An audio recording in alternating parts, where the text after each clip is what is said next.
Hello everybody, मैं प्रवीण चौहान साथ में फिर से आप सभी के पाइबॉन्ड क्लासेस में। और बच्चों, आज हम वन शॉट लेकर आ रहे हैं बहुत बेहतरीन, इंटरेस्टिंग और वेरी इजी चैप्टर। और भाई ये इतना इंटरेस्टिंग चैप्टर है कि आपको ना मतलब इतना मजा आने वाला है इस चैप्टर को पढ़ने के बाद में। और फ्री के नंबर देकर जाएगा। मतलब मैं आपसे ये बात कर रहा हूं कि इस चैप्टर में ना तो कोई डेरिवेशन आपको सॉल्व करनी है, ना कोई आपको न्यूमेरिकल सॉल्व करना है। ओनली एंड ओनली ये सारा का सारा जो चैप्टर है आपका बेस है किस पर? थ्योरी पर। तो भाई साहब कितना इंटरेस्टिंग मैं आपको बात बता रहा हूं कि इतना इजी चैप्टर है, आप लोगों को सारी बातें समझ में आएंगी। तो चलो बच्चे, अपने इस इंटरेस्टिंग चैप्टर की शुरुआत करते हैं। इसकी शुरुआत करने से पहले मैं आपको ये बता दूं कि जिन भी भाइयों को फिजिक्स में कोई प्रॉब्लम हो रही है, ठीक है, फिजिक्स में किसी को भी अगर प्रॉब्लम होती है कि सर ये टॉपिक या ये चैप्टर मेरे को समझ में नहीं आया, आप कमेंट कर दो, मैं उसका आंसर दूंगा या उसके ऊपर एक वीडियो बना देंगे जिससे आपको बेहतरीन रूप से समझ में आ जाएगी। अब हम बात करते हैं, जैसे चैप्टर का नाम ही लिखा हुआ है सेमीकंडक्टर। तो मैं आपको बता दूं कि जैसे हमारे जो मैटर्स होते हैं, आप लोग जानते हैं सर मैटर तीन टाइप के होते हैं, सॉलिड, लिक्विड एंड गैस। तो हमने जो फिजिक्स है उसने जो सॉलिड है आपके पास में, जो सॉलिड होते हैं उनको भी तीन टाइप में डिवाइड कर दिया है। ठीक है, पहला होता है कंडक्टर्स, दूसरा होता है इंसुलेटर और तीसरा होता है सेमीकंडक्टर। तो हम यहां पर बात करने वाले हैं सेमीकंडक्टर्स की। लेकिन सेमीकंडक्टर को पढ़ने से पहले आप लोगों के दिमाग में यह चीज आनी चाहिए कि भैया कंडक्टर क्या होता है, इंसुलेटर्स क्या होते हैं एंड सेमीकंडक्टर्स फिर क्या होते हैं। तो मैं सबसे पहले आपको बता दूं कि कंडक्टर्स है ना, एक छोटी सी झलक देख लेते हैं। आप सबको पता होगा कंडक्टर, फिर उसके बाद में हम पढ़ेंगे इंसुलेटर्स और फिर उसके बाद में हम पढ़ेंगे आपका सेमीकंडक्टर। तो कितने बच्चे जानते हैं कंडक्टर की डेफिनेशन, कमेंट में लिखना। ठीक है, उसके बाद हम लोग समझ रहे हैं कि कंडक्टर होता क्या है भाई। आप बोलोगे सर द सब्सटेंस, ठीक है, the substance that can pass, है ना, that can pass heat and electricity. ठीक है जी, heat and electricity normal definition है। Heat and electricity are known as are known as conductors. ठीक है, कंडक्टर्स यानी जो सब्सटेंस क्या कर सकते हैं, हीट और इलेक्ट्रिसिटी को पास कर सकते हैं, वैसे सब्सटेंस को हम लोग क्या कहते हैं? कंडक्टर। आप बताओ कि नाम कौन कौन से हैं इसके। एग्जाम्पल में आप बोलोगे सर जी एल्यूमिनियम का वायर आपके घर में लगा होता है, कॉपर हो गया, ठीक है, और आपका सोडियम भी मेटल में ही आता है, कंडक्टर में करंट तो पास कर सकता है। ठीक है, तो इस तरह से कुछ आपके कंडक्टर्स होते हैं। और सुपर कंडक्टर होता है आपका सिल्वर यानी कि एजी। ये सबसे ज्यादा, इसकी जो कंडक्टिविटी है वो सबसे ज्यादा हाई होती है, इसलिए इसको सुपर कंडक्टर भी कहते हैं। ठीक है, फिर उसके बाद में बात करते हैं इंसुलेटर्स। ठीक है, इंसुलेटर्स। तो इंसुलेटर्स किसे कहते हैं भैया? द सब्सटेंस, ठीक है, the substances that can not पास, ठीक है, that can not pass heat and electricity, heat and electricity यानी जो हीट और इलेक्ट्रिसिटी को पास नहीं कर सकते, ठीक है, आर नॉन एज, ठीक है, आर नॉन एज, आप बोलोगे सर जी इंसुलेटर। बहुत ही ज्यादा मजेदार चीजें मैं आपको बता रहा हूं। ठीक है, तो आपको ये चीजें समझ में आनी चाहिए कि सर हो क्या रहा है। अब देखो मेन बात क्या है भाई, ये भी सब्सटेंसेस हैं, ये भी सब्सटेंसेस हैं। एंड आपने एक चीज पढ़ी होगी केमिस्ट्री में कि all the substances are made up of electrons, यानी कि एटम, एटम में होता है इलेक्ट्रॉन प्रोटॉन सारी चीजें होती है उसमें, इलेक्ट्रॉन प्रोटॉन और न्यूट्रॉन। तो भैया इलेक्ट्रॉन तो इसमें भी है, इलेक्ट्रॉन इसमें भी है, लेकिन ऐसी क्या कंडीशन है कि सर ये तो करंट पास कर रहा है लेकिन ये करंट पास नहीं कर रहा, है ना। तो हाईलाइट करके लिख लो इसको कि जो कंडक्टर्स होते हैं इनके पास में फ्री इलेक्ट्रॉन्स होते हैं। क्या होते हैं? Free electrons. तो आपसे पूछा जाए कि ये क्यों करंट पास करते हैं, तो आप लिखोगे due two of free electrons, कि कंडक्टर्स के पास में फ्री इलेक्ट्रॉन्स होते हैं बट इंसुलेटर्स के पास में, ठीक है, ये लिख लो डू नॉट हैव, ठीक है, डू नॉट हैव, आप बोलोगे फ्री इलेक्ट्रॉन्स, क्योंकि इनके पास जो है फ्री इलेक्ट्रॉन्स नहीं है, लेकिन इनके पास फ्री इलेक्ट्रॉन्स है। तो ये इलेक्ट्रिसिटी पास करते हैं लेकिन ये इलेक्ट्रिसिटी पास नहीं करते क्योंकि इनके पास कोई फ्री इलेक्ट्रॉन नहीं है। जैसे आप समझो, अभी आप क्लास में पढ़ रहे हो, अभी जब क्लास ले रहे हो तो आप फ्री नहीं हो, और आपसे ये पूछा जाए कि भाई जाओ खेत पर चाय देकर आओ अपने जो काम कर रहे लोग, तो आप क्या बोलोगे? मैं अभी फ्री नहीं हूं, किसी और को भेज दो। तो सीधी सी बात है, जब इनके पास में फ्री इलेक्ट्रॉन्स ही नहीं रहेगा तो करंट को कैरी कौन करेगा? आप बोलोगे सर कोई नहीं कर पाएगा, और जब करंट कैरी नहीं होगा तो करंट पास भी नहीं होगा। वेरी सिंपल, बोलोगे हाँ जी सर मजेदार चीज है, ठीक है समझ में आ गया। तो इनके पास में फ्री इलेक्ट्रॉन्स होते हैं बट इनके पास में कोई फ्री इलेक्ट्रॉन्स नहीं होते, दैट्स व्हाई यहाँ इलेक्ट्रिसिटी का कंडक्शन होता है लेकिन यहाँ इलेक्ट्रिसिटी का कंडक्शन नहीं होता। अब बात कर लेते हैं हम किसकी, सेमीकंडक्टर्स की, कि सेमीकंडक्टर्स किसे कहते हैं, ठीक है। तो सेमीकंडक्टर्स देखो, नॉर्मल रूप से मैं आपको बता दूं, ये ऐसे सब्सटेंस होते हैं जो करंट को पास करते भी हैं और नहीं भी करते, यानी इनमें दोनों की प्रॉपर्टी होती है, इंसुलेटर की भी और कंडक्टर की भी प्रॉपर्टी होती है। अब बोलोगे सर ऐसा कैसे, तो मैं बताता हूं, देखो होता क्या है। तो आप बोलोगे these are the substance, these are the substance, ठीक है, ध्यान से समझना एक बात है, आप लोगों को बहुत अच्छे से समझाऊंगा। These are the substance that can not pass the current या इलेक्ट्रिसिटी, ठीक है, at absolute zero temperature, absolute zero temperature, ठीक है। अब एब्सोल्यूट जीरो टेम्परेचर कितना होता है, जल्दी मुझे कमेंट करके बताना, ठीक है, कितना होता है एब्सोल्यूट जीरो टेम्परेचर, ये होता है 273 केल्विन, ठीक है, ध्यान से रखो कितना होता है 273 केल्विन। जिन बच्चों को नहीं पता थी उनके लिए मैंने बता दिया कि एब्सोल्यूट जीरो टेम्परेचर होता है 273.15 भी होता है, बट आप इसको मान लो लगभग 0 डिग्री सेल्सियस। एंड उसके बाद में eight normal temperature, eight normal temperature, जैसे ही टेम्परेचर नॉर्मल पहुंचता है, एट नॉर्मल टेम्परेचर दे, ठीक है, दे कैन पास इलेक्ट्रिसिटी, ठीक है, नॉर्मल टेम्परेचर पर ये इलेक्ट्रिसिटी को पास कर पाते हैं, तो इनको हम क्या कहते हैं, सेमीकंडक्टर। और जो हमारी पीरियडिक टेबल है, पीरियडिक टेबल, ठीक है, उसमें देखना आप लोग ध्यान से, तो हमारे पीरियडिक टेबल में बोरॉन, सिलिकॉन और आपका जर्मेनियम, ठीक है, गैलियम, जर्मेनियम, उसके बाद में सॉरी आर्सेनाइड, इस तरह के कुछ सब्सटेंस आपको देखने के लिए मिलेंगे जिसमें हम क्या कहेंगे, ये आपके प्योर सेमीकंडक्टर्स होते हैं। फिर से मैं बता दूं कौन कौन से, boron, silicon, germanium, arsenide, antimony, ये कुछ ऐसे सब्सटेंसेस हैं जो प्योर सेमीकंडक्टर में आते हैं, लेकिन हम लोग इनको ही लेकर चलेंगे पूरी फिजिक्स में यानी ये जो चैप्टर है इसमें हम लोग पढ़ेंगे किसके बारे में, सिलिकॉन और जर्मेनियम। तो इन पर हम लोग सारी बहस करेंगे, इन्हीं को लेकर चलेंगे क्योंकि दीज आर द बेस्ट आपके सेमीकंडक्टर हैं, जर्मेनियम एंड सिलिकॉन, ध्यान से सुनना है ना, ये दोनों बेस्ट हैं, तो इन्हीं को लेकर चलते हैं पूरे उसमें। बट मैंने एग्जांपल के थ्रू आपको बता दिया, ये तो चीजें थी, ये जो कंडक्टर, इंसुलेटर, सेमीकंडक्टर थे, ये आपने 10th क्लास में भी अच्छे से पढ़ा होगा, 10th क्लास तक ये लेवल था। लेकिन अब जो है, अब जो मैं आपको बात बता रहा हूं कि सर कंडक्टर, इंसुलेटर और सेमीकंडक्टर ये कैसे काम कर रहे हैं, तो एक चीज आपको समझनी पड़ेगी, बैंड थ्योरी। क्या समझनी पड़ेगी, बैंड थ्योरी। तो बैंड थ्योरी की शुरुआत कर रहा हूं और मैं आपको बहुत अच्छे से एक्सप्लेन करूंगा कि होता क्या है, ठीक है। तो पहले एक बार हेडिंग बना लेते हैं बैंड थ्योरी, फिर उसके बाद मैं आपको बताता हूं।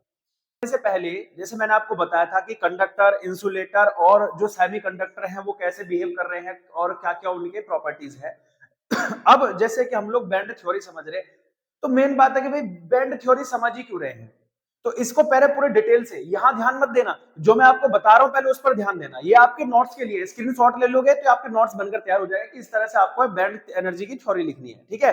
अभी पहले समझो, जो नॉर्मल एटॉमिक थ्योरी होती है, जैसे हम सिलिकॉन का ले रहे हैं, है ना, इसके चारों तरफ क्या होते हैं, ऑर्बिटल्स होते हैं, ऑर्बिटल्स में क्या रहते हैं, आप बोलोगे सर जी इलेक्ट्रॉन्स रहते हैं, और इलेक्ट्रॉन्स जो है न्यूक्लियाई के चारों तरफ रोटेट कर रहे हैं, ठीक है। अब ये जो बैंड एनर्जी थ्योरी है, ये हमें सटीक जानकारी देती है कि स्टेट ऑफ मैटर क्या है, क्योंकि आपको पता है कि सभी जो मैटर हैं वो अपनी स्टेट चेंज करते हैं। स्टेट जैसे कभी सॉलिड से लिक्विड, है ना, सॉलिड से किस में जाते हैं सर जी, लिक्विड में जाते हैं, लिक्विड में कन्वर्ट हो जाते हैं, लिक्विड से किस में जाते हैं, गैसेस में कन्वर्ट हो जाते हैं, उसके बाद सर ये रिटर्न भी होते हैं, है ना, गैसेस से लिक्विड, लिक्विड से क्या होता है, सॉलिड भी बनते हैं। तो ये जो जानकारी हमें किससे मिलेगी, ज्यादा से ज्यादा सटीक जानकारी किससे मिलेगी, एनर्जी बैंड थ्योरी से। अब हो क्या रहा है, ध्यान से सुनो, जब हमारे पास में दो या दो से ज्यादा एटम होते हैं, ये आपस में कंबाइंड होते हैं तो कोई मॉलिक्यूल बनाते हैं, क्या बनाते हैं, मॉलिक्यूल्स, ठीक है। जैसे H2O ही ले लो, है ना, H2O ले लो, तो ये जब आपस में कंबाइन करेंगे तो क्या होगा, तो आप बोलोगे सर ये अपनी एटॉमिक एनर्जी को, है ना, एटॉमिक एनर्जी को शेयर करेंगे, एटॉमिक एनर्जी को जब शेयर करेंगे तो क्या बनाएंगे, मॉलिक्यूलर ऑर्बिटल एनर्जी बनाएंगे, है ना, मॉलिक्यूलर ऑर्बिटल एनर्जी। अब ये जो इलेक्ट्रॉन्स हैं जब ये शेयर हो रहे हैं, अपनी एटॉमिक एनर्जी को शेयर कर रहे हैं, तो मॉलिक्यूलर ऑर्बिटल एनर्जी बना रहे हैं। और जब ये मॉलिक्यूलर ऑर्बिटल एनर्जी बनेगी तो यहां पर जो मॉलिक्यूलर ऑर्बिटल एनर्जी है ये अपना अलग अलग सेट की बनेगी, है ना, इसके डिफरेंट सेट्स बनेंगे इस मॉलिक्यूलर एनर्जी के। तो इन सेट्स को ही ये जो एनर्जी बैंड बन कह रहे हैं, ठीक है, ये जो सेट बन रहे हैं अलग अलग डिफरेंट एनर्जी लेवल के, इन्हीं एनर्जी लेवल को हम क्या कहते हैं, बैंड कहते हैं। ठीक है, तो यहां पर लिखा भी है when two or more than two atoms combine to form a compound they share their atomic energy and in this process electronic orbital overlap। जो इलेक्ट्रॉनिक ऑर्बिटल होते हैं, ऑर्बिटल आपने भरना सीखा होगा, है ना, तो वो क्या करते हैं, ओवरलैप करेंगे। उसके बाद क्या करते हैं, डिफरेंट एनर्जी लेवल बनाते हैं। जब ये अपनी एनर्जी को शेयर कर रहे हैं, मॉलिक्यूल बना रहे हैं, कंपाउंड बना रहे हैं, तो कंपाउंड से क्या होता है, एटॉमिक एनर्जी मॉलिक्यूलर एनर्जी में कन्वर्ट होगी। और जब मॉलिक्यूलर एनर्जी में कन्वर्ट होगी तो वहां पर different types of energy levels बनेंगे। इनके जो सेट है उस सेट को हम क्या कहते हैं, आप बोलोगे सर जी एनर्जी बैंड। ठीक है, तो अलग अलग इनके एक सेट बन जाएगा। जैसे पहले वाले का ये एनर्जी लेवल हुआ, दूसरे का ये एनर्जी लेवल हुआ, तीसरे का ये एनर्जी लेवल, तो इन सबको मिलाकर एक एनर्जी सेट बन गया। फिर दूसरे वाले के लिए, है ना, एक और एटम है उसके लिए ये एनर्जी लेवल बन गया, तो इन सब का सेट बनाया तो ये एक बैंड बन गया। ठीक है, तो ये जो बैंड होते हैं एनर्जी बैंड, ये कितने टाइप्स के होते हैं, तो आप बोलोगे सर ये दो टाइप्स के होते हैं, टू टाइप्स, है ना, टू टाइप्स के ये होते हैं। अब टू टाइप्स में कौन कौन से होते हैं सर, एक जो होता है वो आपका होता है वैलेंस बैंड। ठीक है, पहले ध्यान से समझना, पहला होता है वैलेंस बैंड, पूरा एकदम बिल्कुल तरीके से। वैलेंस बैंड क्या होते हैं, देखो बेटा वैलेंस बैंड, ठीक है, इस तरह से ये रहते हैं। और वैलेंस बैंड जो है, ठीक है, एकदम तरीके से समझो इसको ध्यान से। टाइप्स यहां पर लिख लो कि टाइप्स जो है क्या है, टू टाइप्स हैं इनके। और सबसे पहले हम समझा रहे हैं वैलेंस बैंड। तो जो वैलेंस बैंड होते हैं, या तो ये पार्शियली, है ना, या फिर कंप्लीटली फिल्ड रहते हैं, या तो पार्शियली या फिर कंप्लीटली फिल्ड होते हैं। पार्शियली, ठीक है, पार्शियली और कंप्लीटली, ठीक है, कंप्लीटली फिल्ड रहते हैं ये। ठीक है, ध्यान से समझना, ये कभी भी खाली नहीं रहते हैं, ऑलवेज पार्शियली या कंप्लीटली फिल्ड रहते हैं। लेकिन ये कंडक्शन का काम नहीं करते, है ना, ये कंडक्शन नहीं करते हैं। कंडक्शन मतलब ये कोई करंट पास नहीं करते, बिकॉज इसमें नाम से लिखा है वैलेंस बैंड। तो वैलेंस बैंड मतलब क्या होता है, इसमें जो इलेक्ट्रॉन्स है वो फ्री नहीं है, इलेक्ट्रॉन्स आर नॉट फ्री, ये कोवेलेंट बॉन्ड से जुड़े हुए हैं। कौन से बॉन्ड से, कोवेलेंट बॉन्ड से। ये कोवेलेंट बॉन्ड से जुड़े हुए रहते हैं, तो ये कंडक्शन नहीं करते। एक होता है, आप बोलोगे वैलेंस बैंड, दूसरा होता है कंडक्शन बैंड। कंडक्शन बैंड, तो जो कंडक्शन बैंड है ये क्या होता है, तो आप बोलोगे सर कंडक्शन बैंड, ध्यान से सुनना, वैलेंस बैंड के अपर वाले लेवल पर होता है कंडक्शन बैंड। जो वैलेंस बैंड होते हैं ये लोअर बैंड होता है, ठीक है, लोअर बैंड होता है। और कंडक्शन क्या होता है, अपर बैंड होता है, ठीक है जी, अपर बैंड होता है। अब ये जो है, ध्यान से सुनना इसको, एब्सोल्यूट जीरो टेम्परेचर पर, एब्सोल्यूट जीरो टेम्परेचर पर, ठीक है, ये बिल्कुल एम्प्टी होता है, इसमें कोई भी इलेक्ट्रॉन्स वगैरह नहीं रहते। नॉर्मल टेम्परेचर पर, नॉर्मल टेम्परेचर पर, ठीक है, इनमें ये जीरो भी रह सकता है और इसमें फ्री इलेक्ट्रॉन्स भी रह सकते हैं। क्या हो सकते हैं बेटा, फ्री इलेक्ट्रॉन्स भी इसमें रह सकते हैं। अब जब फ्री इलेक्ट्रॉन्स रहते हैं तो यही तो क्या करेगा, कंडक्शन करेगा, तो इसीलिए इसका नाम है कंडक्शन बैंड, क्योंकि यही करंट को यहां पर क्या करेगा, पास करता है। तो हमारे पास में टू टाइप्स ऑफ बैंड होते हैं, एक वैलेंस बैंड होता है, एक कंडक्शन बैंड होता है। वैलेंस बैंड हाफ यानी पार्शियली या कंप्लीटली फिल्ड होते हैं, लेकिन ये कंडक्शन नहीं करते, यानी इलेक्ट्रिसिटी को पास नहीं करते, क्योंकि इनमें जो भी इलेक्ट्रॉन्स है वो सारे कोवेलेंट बॉन्ड द्वारा जुड़े होते हैं, अर्थात इनमें कोई फ्री इलेक्ट्रॉन्स नहीं पाया जाएगा। ठीक है, फ्री इलेक्ट्रॉन नहीं होगा तो इट मींस ये कोई करंट पास नहीं करेंगे। अगला होता है conduction band. Then conduction band में क्या होता है कि कंडक्शन बैंड जो जीरो टेम्परेचर है, एब्सोल्यूट जीरो टेम्परेचर पर ये क्या होगा, कंप्लीटली एम्प्टी होगा, इसमें कोई इलेक्ट्रॉन नहीं होगा। But at the normal temperature इसमें क्या होता है सर जी, फ्री इलेक्ट्रॉन्स रहेंगे। अब फ्री इलेक्ट्रॉन्स क्यों जाते हैं, देखिए जब भी आप नॉर्मल टेम्परेचर दोगे तो यहाँ जो वैलेंस बैंड है इसका कोई भी एक बॉन्ड टूट जाएगा, और बॉन्ड टूटकर जो इलेक्ट्रॉन है वो कहां चले जाएंगे, अपर वाले लेवल में चले जाएंगे, और अपर वाले लेवल में जाकर फ्री हो जाएंगे, और फ्री होकर वो करंट को पास करते हैं। तो ये चीजें होती हैं इसमें। तो इसमें क्या होता है सर, फ्री इलेक्ट्रॉन्स मिलते हैं, दैट्स व्हाई ये क्या करता है, इलेक्ट्रिसिटी को पास करता है। तो this are the two types of band, valence and conduction band. समझ गए कि नहीं, वैलेंस बैंड कहां रहता है, लोअर पार्ट होता है, लोअर एनर्जी बैंड बैंड होता है। और दूसरा क्या होता है सर जी, आपके पास में, आप बोलोगे कि सर एक होता है हमारे पास में अपर बैंड, जिसको हम कहते हैं कंडक्शन बैंड। दोनों को ध्यान से समझ में आया होगा, एकदम बहुत अच्छे तरीके से आपको समझ में आई होगी।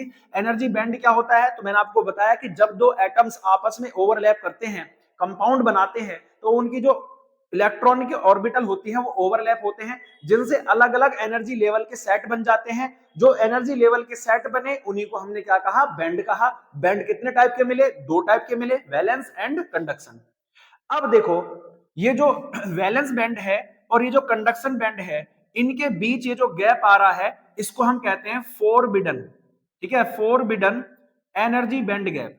ठीक है, ध्यान से सुनना, फोरबिडन एनर्जी बैंड गैप। तो जरा इसको अच्छे से समझते हैं और हेडिंग बनाते हैं कि हमारे पास में फोरबिडन एनर्जी बैंड गैप क्या है, कैसे काम करता है, और इसके बेस पर हम लोग कंडक्टर, इंसुलेटर और सेमीकंडक्टर की डेफिनेशन किस हिसाब से बनाएंगे, बहुत मस्त तरीके से। ठीक है, तो भाई एक और का बात बताओ, अगर आपको सारी बातें समझ में आ रही है कि चीजें क्लियर हो रही है, सर एक एक बात आपकी समझ में आ रही है, तो फटाफट से एक काम करना है, वीडियो को लाइक करना है, चैनल को सब्सक्राइब कर लेना और अपने दोस्तों के साथ शेयर कर देना है कि भाई सब एकदम मस्त तरीके से समझ में आएगा। Let's study. ठीक, तो पहले हम समझते हैं एनर्जी बैंड गैप क्या है। ठीक, ओके बच्चे, आइए समझते हैं एनर्जी जो हमारा गैप है वो क्या होता है। अभी हमने पढ़ा कि हमारे पास में टू टाइप्स, ठीक है जी, टू टाइप्स के हमारे पास में क्या होते हैं बेटा, टू टाइप्स के हमारे पास में बैंड होते हैं, जिन्हें हम कह रहे थे valence band and conduction band. समझो, तो हमने बोला कि जो कंडक्शन बैंड है वो अपर पार्ट है और जो आपका वैलेंस बैंड है वो लोअर पार्ट है। ठीक है, ये वैलेंस बैंड है जो कि कंप्लीटली फिल्ड होता है, और ये क्या आपका कंडक्शन बैंड है जो कि हाफ मतलब पार्शली या फिर एम्प्टी भी रहता है। ठीक है, तो इसमें इलेक्ट्रॉन्स हो भी सकते हैं और नहीं भी हो सकते, ये डिपेंड करता है, अभी बताऊंगा कैसे। तो जो वैलेंस बैंड है और कंडक्शन बैंड है, तो आप देखो इनकी एनर्जी के बीच में कोई ना कोई तो डिफरेंस रहेगा। भाई किसी हो सकता है इसकी एनर्जी ज्यादा हो सकता है इसकी एनर्जी कम हो, है ना। तो इस तरह से जो है इनके एनर्जी के बीच में जो डिफरेंस मिलता है, the energy difference between the valence band and conduction band, है ना, इनकी एनर्जी के बीच में जो डिफरेंस मिलता है उसी को हम क्या कह रहे हैं बेटा, आप बोलोगे सर जी एनर्जी गैप कह रहे हैं। अब इसी एनर्जी गैप से आप क्या कर सकते हैं, किसी भी सॉलिड मटेरियल की, है ना, कंडक्टिविटी का पता लगा सकते हैं, कंडक्टिविटी का पता लगा सकते हैं। तो आप याद रखिएगा, ये भी पूछा जा सकता है आप लोगों से कि what does the energy gap explain, तो आप लिखोगे कि the energy gap explain about the conductivity of the material, solid material only, है ना, सॉलिड मटेरियल यानी कि कंडक्टर, इंसुलेटर एंड सेमीकंडक्टर, ये तीनों ही तो होते हैं, तो इनकी कंडक्टिविटी के बारे में बताता है। तो on the basis of energy gap there are three type of, है ना, three types of solid material, है ना, सॉलिड मटेरियल। सॉलिड मटेरियल जो है वो क्या होते हैं, थ्री टाइप्स के होते हैं, आराम से समझना। पहला होता है सर जी कंडक्टर, जिसको हमने बहुत अच्छे से पढ़ा था। कंडक्टर क्या है सर, इसको समझेंगे आराम से। देखो बेटा, कंडक्टर्स क्या होते हैं सर, वैलेंस बैंड और जो आपके क्या है कंडक्शन बैंड है, ये हो गया वैलेंस बैंड, है ना, और ये हो गया कंडक्शन बैंड। तो आपको पहले ये समझना है कि ये एक दूसरे पर क्या है, ओवरलैप्ड है। ओवरलैप्ड है तो इसका मतलब क्या है, जो इनके बीच में एनर्जी गैप है वो नेगलाइजेबल है ना, नेगलाइजेबल है। इनके बीच में जो है एनर्जी गैप क्या है, वो नेगलाइजेबल हो जाएगा। ये दोनों एक दूसरे पर क्या है, अब आपको पता है कि भाई ये तो कंप्लीटली क्या होता है, फिल्ड होता है वैलेंस बैंड, तो valence band are completely filled and conduction band is completely empty. But क्या हो रहा है बेटा, इसमें नॉर्मल टेम्परेचर पर भी थोड़ा सा भी टेम्परेचर दिया, ये normal temperature, zero temperature, absolute zero temperature पर भी जब इसमें करंट पास करेंगे तो इलेक्ट्रॉन ये कोवेलेंट बॉन्ड टूट के बहुत आसानी से, है ना, बहुत लोअर एनर्जी पर भी कंडक्शन बैंड में चले जाएंगे। और कंडक्शन बैंड में चले जाएंगे तो फ्री इलेक्ट्रॉन बन जाएंगे यहाँ, और फ्री इलेक्ट्रॉन बनेंगे तो ये क्या करते हैं, कंडक्ट करते हैं इलेक्ट्रिसिटी को। ठीक है, तो at the very low temperature they can also pass the heat and electricity. अगर हम बात करें किसकी सर जी, इंसुलेटर की, ठीक है, तो इंसुलेटर्स किसे कहते हैं, तो आप कहोगे सर जिनके वैलेंस बैंड और कंडक्शन बैंड में, ठीक है, वैलेंस बैंड जो कि कंप्लीटली फिल्ड होता है और कंडक्शन बैंड जो कि कंप्लीटली एम्प्टी है, तो इसमें जो है एनर्जी बैंड गैप काफी ज्यादा हायर होता है। ठीक है, यानी they have very high energy gap, energy gap, इनका जो एनर्जी गैप है वो काफी ज्यादा हाई होता है। But valence band is completely filled and conduction band is completely empty, so they do not pass electrons at the great temperature. तो ज्यादा टेम्परेचर पर भी ये इलेक्ट्रॉन्स को किसमें, कंडक्शन बैंड में भेज नहीं पाता है, क्योंकि इसका एनर्जी गैप बहुत ज्यादा हाई है। ठीक है, तो जब यहां से वैलेंस बैंड से इलेक्ट्रॉन कंडक्शन बैंड में जाएंगे नहीं तो फ्री इलेक्ट्रॉन नहीं होंगे, और फ्री इलेक्ट्रॉन नहीं होंगे तो भैया ये कैसे पास करेगा इलेक्ट्रिसिटी, तो इसलिए ये इलेक्ट्रिसिटी पास नहीं करता। फिर बात करते हैं सेमीकंडक्टर। तो सेमीकंडक्टर्स किसे कहते हैं, तो आप बोलोगे सर जी जिनके कंडक्शन एंड वैलेंस बैंड में जो एनर्जी गैप है वो स्मॉल होता है। स्मॉल मींस ऐसे कह सकते हैं कि जिसमें एनर्जी गैप जो है कंडक्टर से तो हायर होता है बट इंसुलेटर से काफी ज्यादा लो होता है। तो at the absolute zero temperature है ना, एट द एब्सोल्यूट, और ये देखो ये पार्शियली फिल्ड होते हैं, ठीक है, ध्यान से सुनो। अब क्या होता है सर जी, ठीक है, क्या होता है सर, यहां से एब्सोल्यूट जीरो टेम्परेचर पर तो कोई इलेक्ट्रॉन यहां पे पास नहीं होगा, ठीक है, क्योंकि कोई भी इलेक्ट्रॉन यहां से यहां तक नहीं जाएगा। लेकिन जैसे ही नॉर्मल टेम्परेचर होता है तो नॉर्मल टेम्परेचर होने की वजह से इलेक्ट्रॉन किसमें पहुंच जाते हैं, फ्री इलेक्ट्रॉन्स। आप बोलोगे सर जी किसमें पहुंच जाते हैं, कंडक्शन बैंड में पहुंच जाएंगे, और कंडक्शन बैंड में पहुंच जाएंगे तो क्या करेंगे, इलेक्ट्रिसिटी को पास करते हैं। तो एब्सोल्यूट जीरो टेम्परेचर पर ये करंट पास नहीं करते, बिकॉज ऑफ, आप बोलोगे सर जी क्योंकि इसमें जो है वैलेंस बैंड और कंडक्शन बैंड के बीच में एक एनर्जी बैंड गैप रहता है। लेकिन नॉर्मल टेम्परेचर होने पर क्या होता है, बॉन्ड टूटते हैं और कहां पहुंच जाते हैं, कंडक्शन बैंड में पहुंच जाते हैं। लेकिन इनकी जो कंडक्टिविटी है वो वेरी लो होती है ना, वेरी लो, इनकी कंडक्टिविटी काफी ज्यादा लो होती है, क्योंकि एक आध इलेक्ट्रॉन ही वहां पहुंचेगा, ज्यादा इलेक्ट्रॉन उसमें नहीं पहुंचेंगे, ठीक है, इसमें तो भर भर के जाएंगे, इसलिए इट हैज हायर कंडक्टिविटी, इसकी तो कंडक्टिविटी जीरो होगी और इसकी वेरी लो होती है। तो इसी के बेस पर है ना, एनर्जी गैप के बेस पर हमने समझा कि जो इंसुलेटर, कंडक्टर और सेमीकंडक्टर हैं वो कैसे बिहेव कर रहे हैं, ठीक है। अब हमें ये जानते हैं कि जो सेमीकंडक्टर है ना, ये आपको बहुत अच्छे से क्लियर हुआ होगा। अगर फिर भी कोई दिक्कत रह जाती है आप लोगों को तो एक बार वीडियो पॉज करके दोबारा से देखना, एक एक बातें फिर से आपको समझ में आएंगी। और ये वेरी इंपॉर्टेंट टॉपिक है मेरे भाई, सभी को मैं बता दूं ये बहुत ज्यादा इंपॉर्टेंट टॉपिक है, ठीक है, ये बहुत ही ज्यादा इंपॉर्टेंट टॉपिक है। कई बार बोर्ड में इसके डायरेक्ट डेफिनेशन पूछी गई है, या इससे जो है कॉन्सेप्चुअल क्वेश्चन एसेलेरेशन रीजन के बारे में भी पूछा गया है। तो आपको एक एक बात समझ में आनी चाहिए, एक एक चीज आपको क्लियर होनी चाहिए, मजा आ जाएगा, मैं आपसे कह रहा हूं, गारंटेड। बहुत ही ज्यादा और बहुत ही अच्छा चैप्टर है ये, बहुत ही ज्यादा आसान, ठीक है। तो अब एक काम तो बनता है कि भाई आप लोगों को ये सारी चीजें समझ में आ रही है, तो अब मैं बता दूं जो सेमीकंडक्टर होते हैं वो दो टाइप के होते हैं, एक होता है इंट्रांसिक और दूसरा होता है एक्सट्रांसिक। तो दोनों टाइप के जो सेमीकंडक्टर हैं ये क्या होते हैं, है ना, हमने ये एनर्जी बैंड गैप पढ़ा, अब ये क्यों पढ़ा सर हम लोगों ने, इसका कोई यूज होगा, हाँ जी।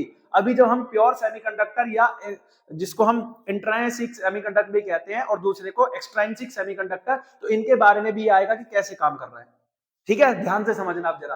तो मैं ये कहता हूं कि हमने इन्हीं एनर्जी बैंड गैप के आधार पर या दो टाइप के हम लोगों ने सेमीकंडक्टर बनाए, क्यों, देखो जैसे हम जानते हैं कि इनकी कंडक्टिविटी वेरी लो होती है, तो ये तो प्योर सेमीकंडक्टर्स थे, नॉन एब्सोल्यूट जीरो टेम्परेचर, इनमें कोई करंट पास नहीं होता। लेकिन अगर हम इसकी कंडक्टिविटी को इंक्रीज करना चाहते हैं तो हमें टेम्परेचर को इंक्रीज करना होगा। तो या तो टेम्परेचर इंक्रीज करके हम लोग इनके क्या कर सकते हैं, कंडक्टिविटी को इंक्रीज कर सकते हैं, या फिर हम इनमें कोई इंप्योरिटी ऐड कर दें, क्या ऐड कर दें, इंप्योरिटी ऐड कर दें। तो इंप्योरिटी ऐड करने से भी इनमें क्या हो जाएगा, कंडक्टिविटी हाई हो जाएगी। तो दो तरीके से इनकी कंडक्टिविटी को बढ़ाया जा सकता है, पहला टेम्परेचर को हाई करके और दूसरा इंप्योरिटी ऐड करके, ठीक है। तो इंप्योरिटी जो है वो कैसे ऐड करते हैं सर, जिसकी वैलेंसी 5 है या जिसकी वैलेंसी 3 है, ऐसी इंप्योरिटी ऐड करते हैं जिनकी वैलेंसी या तो 5 है या जिनकी वैलेंसी 3 है। तो ऐसी कोई भी इंप्योरिटी अगर हम इसमें ऐड कर दें सेमीकंडक्टर में तो इनकी कंडक्टिविटी इंक्रीज हो जाती है। तो इसी बेस पर टू टाइप्स ऑफ, है ना, टू टाइप्स ऑफ क्या होते हैं, सेमीकंडक्टर्स होते हैं, सेमीकंडक्टर्स, है ना, दो टाइप के आपके सेमीकंडक्टर्स मिलेंगे। एक होता है आपका भैया जो फर्स्ट है, अब बोलोगे इंट्राइन सिक, और दूसरा जो होता है आपका एक्सट्राइंसिक, ठीक है। तो ये दो टाइप के आपके, इसमें जो होता है ये पूरा का पूरा प्योर होता है, और ये जो होता है सर जी इसमें हम लोग इंप्योरिटी एडिड कर देते हैं, इंप्योरिटी एडिड। तो इसमें जो है इंप्योरिटी ऐड कर दी जाती है और ये जो है आपका प्योर सेमीकंडक्टर होता है। तो अब हम बात करते हैं कि प्योर सेमीकंडक्टर में करंट कैसे पास हो रहा है, कैसे पास नहीं हो रहा है। तो फटाफट से हम लोग डालेंगे इंट्रांसिक सेमीकंडक्टर, ठीक है, इंट्रांसिक सेमीकंडक्टर, और इसको विद स्ट्रक्चर हम लोग आसानी से समझेंगे कि कैसे काम कर रहा है, ठीक, चलो। डियर स्टूडेंट, जैसा कि हम बात कर रहे थे अभी भी आपके किस पर, इंट्राइंसिक सेमीकंडक्टर की तरफ। तो मैंने आपको बोला था कि इंट्राइन सेमीकंडक्टर और एक्सट्राइंसिक सेमीकंडक्टर दो टाइप के आपके पास में सेमीकंडक्टर होते हैं। तो इंट्राइंसिक क्या होता है, तो आप लिखोगे sir it is the pure form of, it is the pure form of, ठीक है, प्योर फॉर्म ऑफ सेमीकंडक्टर, यानी सेमीकंडक्टर की जो सबसे प्योर फॉर्म होती है ना, उसी को हम क्या कह रहे हैं, आपका इंट्रांसिक सेमीकंडक्टर कह रहे हैं। It is the pure form of semiconductor that depends, that नहीं ऐसे लिख लो, हुज, ठीक है, whose conductivity depends on the, ठीक है, डिपेंड्स ऑन द टेम्परेचर, ठीक है जी, जिनकी कंडक्टिविटी टेम्परेचर पर डिपेंड करती है, तो ऐसे कंडक्टर को हम क्या कह रहे हैं, इंट्रिंसिक सेमीकंडक्टर कह रहे हैं। बहुत इजीली आपको समझ में आया। अब मैं आपको बता दूं कि सर हमारे पास में दो प्योर सेमीकंडक्टर हैं, एक सिलिकॉन और दूसरा जर्मेनियम, है ना, एक होता है सिलिकॉन और दूसरा होता है जर्मेनियम। अब जब इनका आप एक काम करो, इलेक्ट्रॉनिक कॉन्फ़िगरेशन करोगे, then you find that electron जो सॉरी सिलिकॉन है, इसका जो एटॉमिक नंबर है 14 होता है। जब हम इसका इलेक्ट्रॉनिक कॉन्फ़िगरेशन करते हैं तो वी फाउंड दैट 284। इसका करेंगे तो इसका सर 32 होता है, तो 32 का जब हम करेंगे तो 2 8 18 एंड लास्ट में क्या बचा 4। तो you found that these are tetravalent. क्या है सब ये, टेट्रावेलेंट। टेट्रावेलेंट क्या है, ये एटम है। टेट्रावेलेंट यानी इनके जो लास्ट सेल में 4 इलेक्ट्रॉन मिलते हैं। अब मेरी बात को बिल्कुल ध्यान से समझना, एक एक चीजें करके आप लोग, ठीक है, एक एक बात से समझना कैसे काम कर रहा है। तो मैं जो है एक स्ट्रक्चर बनाता हूं आप लोगों के लिए। देखो इस तरह से आप लोग अपना एक स्ट्रक्चर बना लेना, ठीक है, इस तरह से आप लोग स्ट्रक्चर को बना लोगे, ठीक। अब यहां पर मैं आपको समझा दूं कि ये जो स्ट्रक्चर है ये सिलिकॉन का है, ठीक है, या जर्मेनियम का है, किसी का भी लिख लो कोई बात नहीं है, ठीक है, सिलिकॉन या जर्मेनियम, ठीक है बेटा, सिलिकॉन या जर्मेनियम, कोई भी एक एटम आप लिख लो। इनके पास क्या है सर जी, आप बोलोगे सर इनके पास में लास्ट सेल में 4 इलेक्ट्रॉन्स हैं। कितने इलेक्ट्रॉन्स हैं, 4 इलेक्ट्रॉन्स हैं। इन सभी के पास में 4 इलेक्ट्रॉन है, ठीक है, ध्यान से समझना एक बात, ठीक। इन सभी के पास में 4 इलेक्ट्रॉन है लास्ट सेल में। जब लास्ट सेल में 4 इलेक्ट्रॉन है तो ये क्या करेंगे, कोवेलेंट बॉन्ड बनाएंगे कि नहीं, आप बोलोगे हाँ जी सर। जब ये कोवेलेंट बॉन्ड बनाएंगे तो शेयरिंग करके, ठीक है, ये वाला देखो ये इसके साथ शेयरिंग करेगा, ठीक है, इसके साथ, इसके साथ और इसके साथ, फिर ये वाला इसके साथ, इसके साथ, इसके साथ, और ऐसे बिल्कुल इजी लैंग्वेज में आप बना लो इसका स्ट्रक्चर इस तरह से, ठीक है बेटा। हर कोई इलेक्ट्रॉन चारों इलेक्ट्रॉन के साथ में वैलेंट बॉन्ड बनाएगा, ठीक है, कोवैलेंट बॉन्ड। तो इनमें आप देखो जरा, इसको देखो, इस मिडल वाले को, इस मिडल वाले को देखोगे तो आप कहोगे सर इसके जो स्ट्रक्चर है, इस स्ट्रक्चर में आप देखो तो सिलिकॉन का जो एटम है, इसके चारों जो आपके लास्ट सेल में इलेक्ट्रॉन थे वो क्या कर रहे हैं, कोवेलेंट बनाकर कोवेलेंट बॉन्ड बना रखा है। और कोवेलेंट बॉन्ड बनाकर ये एक कैसी संरचना बना रहे हैं, ये एक ऐसा स्ट्रक्चर बना रहे हैं जिसको हम कह रहे हैं क्रिस्टलाइज्ड रेगुलर, रेगुलर क्या बना रही है, टेट्राहेड्रन, टेट्राहेड्रन स्ट्रक्चर बनाते हैं। यानी इनमें जो all the electrons are forming, all the electrons are forming covalent bond, ठीक है जी, कोवेलेंट बॉन्ड बनाते हैं और कोवेलेंट बॉन्ड बनाकर अपने स्ट्रक्चर को पूरा करते हैं, टेट्राहेड्रन स्ट्रक्चर को। जब ये अपना क्या कर रहे हैं सर जी, टेट्राहेड्रन स्ट्रक्चर बना रहे हैं, तो सभी जो आपके चारों इलेक्ट्रॉन्स थे उन्होंने क्या कर रखा है, शेयरिंग के साथ में कोवेलेंट बॉन्ड बना रखा है। तो at the absolute zero temperature, जरा ध्यान से सुनना, at the absolute zero temperature, है ना, एब्सोल्यूट जीरो टेम्परेचर, जब जीरो टेम्परेचर होता है, एब्सोल्यूट जीरो टेम्परेचर होता है, तो कोई भी इलेक्ट्रॉन फ्री नहीं है, there is no free electron in the structure, इस स्ट्रक्चर में कोई भी फ्री इलेक्ट्रॉन नहीं होता। और जब फ्री इलेक्ट्रॉन नहीं होगा तो सर यहां पर नो कंडक्टिविटी या no current pass, no current pass through the conductor या थ्रू द सब्सटेंस। तो इस सब्सटेंस से कोई करंट पास नहीं होता। It behaves as a, it behaves, ध्यान से सुनो, it behaves as a insulator. ये किसकी तरह बिहेव करेगा, आप बोलोगे सर जी इंसुलेटर की तरह पर ये बिहेव कर रहा है। समझ में आ गई ना, ये इंसुलेटर की तरह बिहेव करेगा।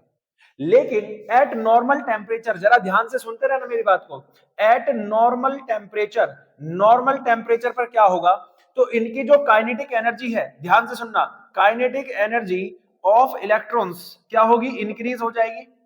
इंक्रीज हो जाएगी तो सर इनमें क्या होगा, जो ये स्ट्रक्चर है इसमें से, ध्यान से सुनना एक एक बात आप लोग, इनमें क्या होता है सर जी, इनका टेम्परेचर जैसे ही राइज करता है काइनेटिक एनर्जी इसकी क्या हो जाती है, इंक्रीज हो जाती है, जिससे थर्मल एजिटेशन, है ना, थर्मल एजिटेशन होगा, सडन थर्मल एजिटेशन इस स्ट्रक्चर में। जब इनके काइनेटिक एनर्जी बढ़ेगी, सोचो, है ना, इस तरह से समझो कि इसने क्या कर रखा है सर जी, बॉन्ड बना रखा है दो इलेक्ट्रॉनों ने। अब इनकी काइनेटिक एनर्जी इंक्रीज हुई तो इनके बीच में वाइब्रेशन होना शुरू हो गया, वाइब्रेशन होगा होगा होगा होगा थर्मल एजिटेशन, यानी कि इनका जो स्ट्रक्चर है इसकी काइनेटिक एनर्जी बढ़ रही है फटाफट फटाफट, तो इनका जो वाइब्रेशन कंप्लीट होगा तो वाइब्रेशन से बॉन्ड टूट जाएगा। तो due to the thermal agitation अब bond, a covalent bond break, एक कोवेलेंट बॉन्ड टूट जाएगा। ध्यान से समझना, अब जैसे ही एक कोवेलेंट बॉन्ड टूटेगा, मान लो यहां पर एक कोवेलेंट बॉन्ड टूट गया, a covalent bond break that, ठीक है, ड्यू टू दैट, ठीक है, अ इलेक्ट्रॉन, एन इलेक्ट्रॉन, ठीक है, गॉट फ्री, तो एक इलेक्ट्रॉन क्या हो जाता है, यहां पर फ्री हो जाएगा, यहां से एक इलेक्ट्रॉन फ्री हो जाएगा, ठीक है, ये इलेक्ट्रॉन। अब एक बात बताओ, यहां पर एक व्यक्ति बैठा है और वो अपना स्पेस छोड़कर कहीं चला गया, तो यहां अपने पीछे क्या छोड़ गया, आप बोलोगे सर जी ब्लैंक स्पेस छोड़ गया, उस ब्लैंक स्पेस को इसने नाम दिया होल।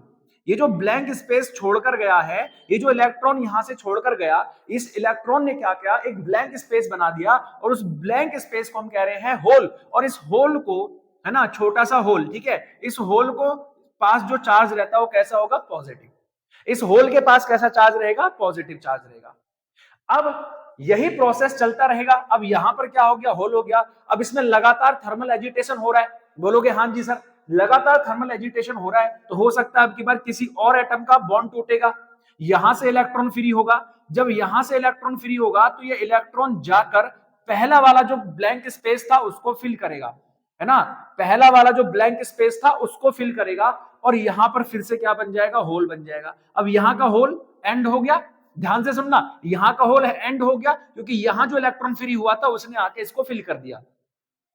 फिर सर जी यहां पर क्या हो गया, होल बन गया। इसी तरह से फिर अगले वाले में कोई सा भी एक एटम का क्या टूटेगा, फिर से बॉन्ड टूटेगा, फिर यहां पर एक इलेक्ट्रॉन फ्री होगा, एक इलेक्ट्रॉन जो फ्री हुआ वो जाकर इसके उसको फिल कर देगा, इसके ब्लैंक स्पेस को फिल करेगा, और यहां पर होल बन जाएगा। तो इसी तरह से यही प्रोसेस आगे बढ़ता रहेगा, और लगातार इसमें कॉन्टिन्यूअसली इसमें होल्स एंड इलेक्ट्रॉन्स फ्री होंगे, होल्स एंड इलेक्ट्रॉन्स फ्री होंगे, तो होल्स एंड इलेक्ट्रॉन्स के फ्री होने से इसमें कंडक्टिविटी आएगी, यानी एक इलेक्ट्रिक फील्ड, है ना, आप बोलोगे sir an electric field, an electric field, ठीक है, एन इलेक्ट्रिक फील्ड सेटअप, एक an electric field setup around the structure, around the structure, इस स्ट्रक्चर के अराउंड में एक इलेक्ट्रिक फील्ड सेटअप हो जाएगा, due to that the current pass through the structure, जिसकी वजह से इसमें क्या होगा, करंट पास होता है। मैं जितनी भी बातें समझाई है एक बार फिर से आपको रिपीट कराता हूं, ताकि एक एक बच्चे को बहुत अच्छे से समझ में आए।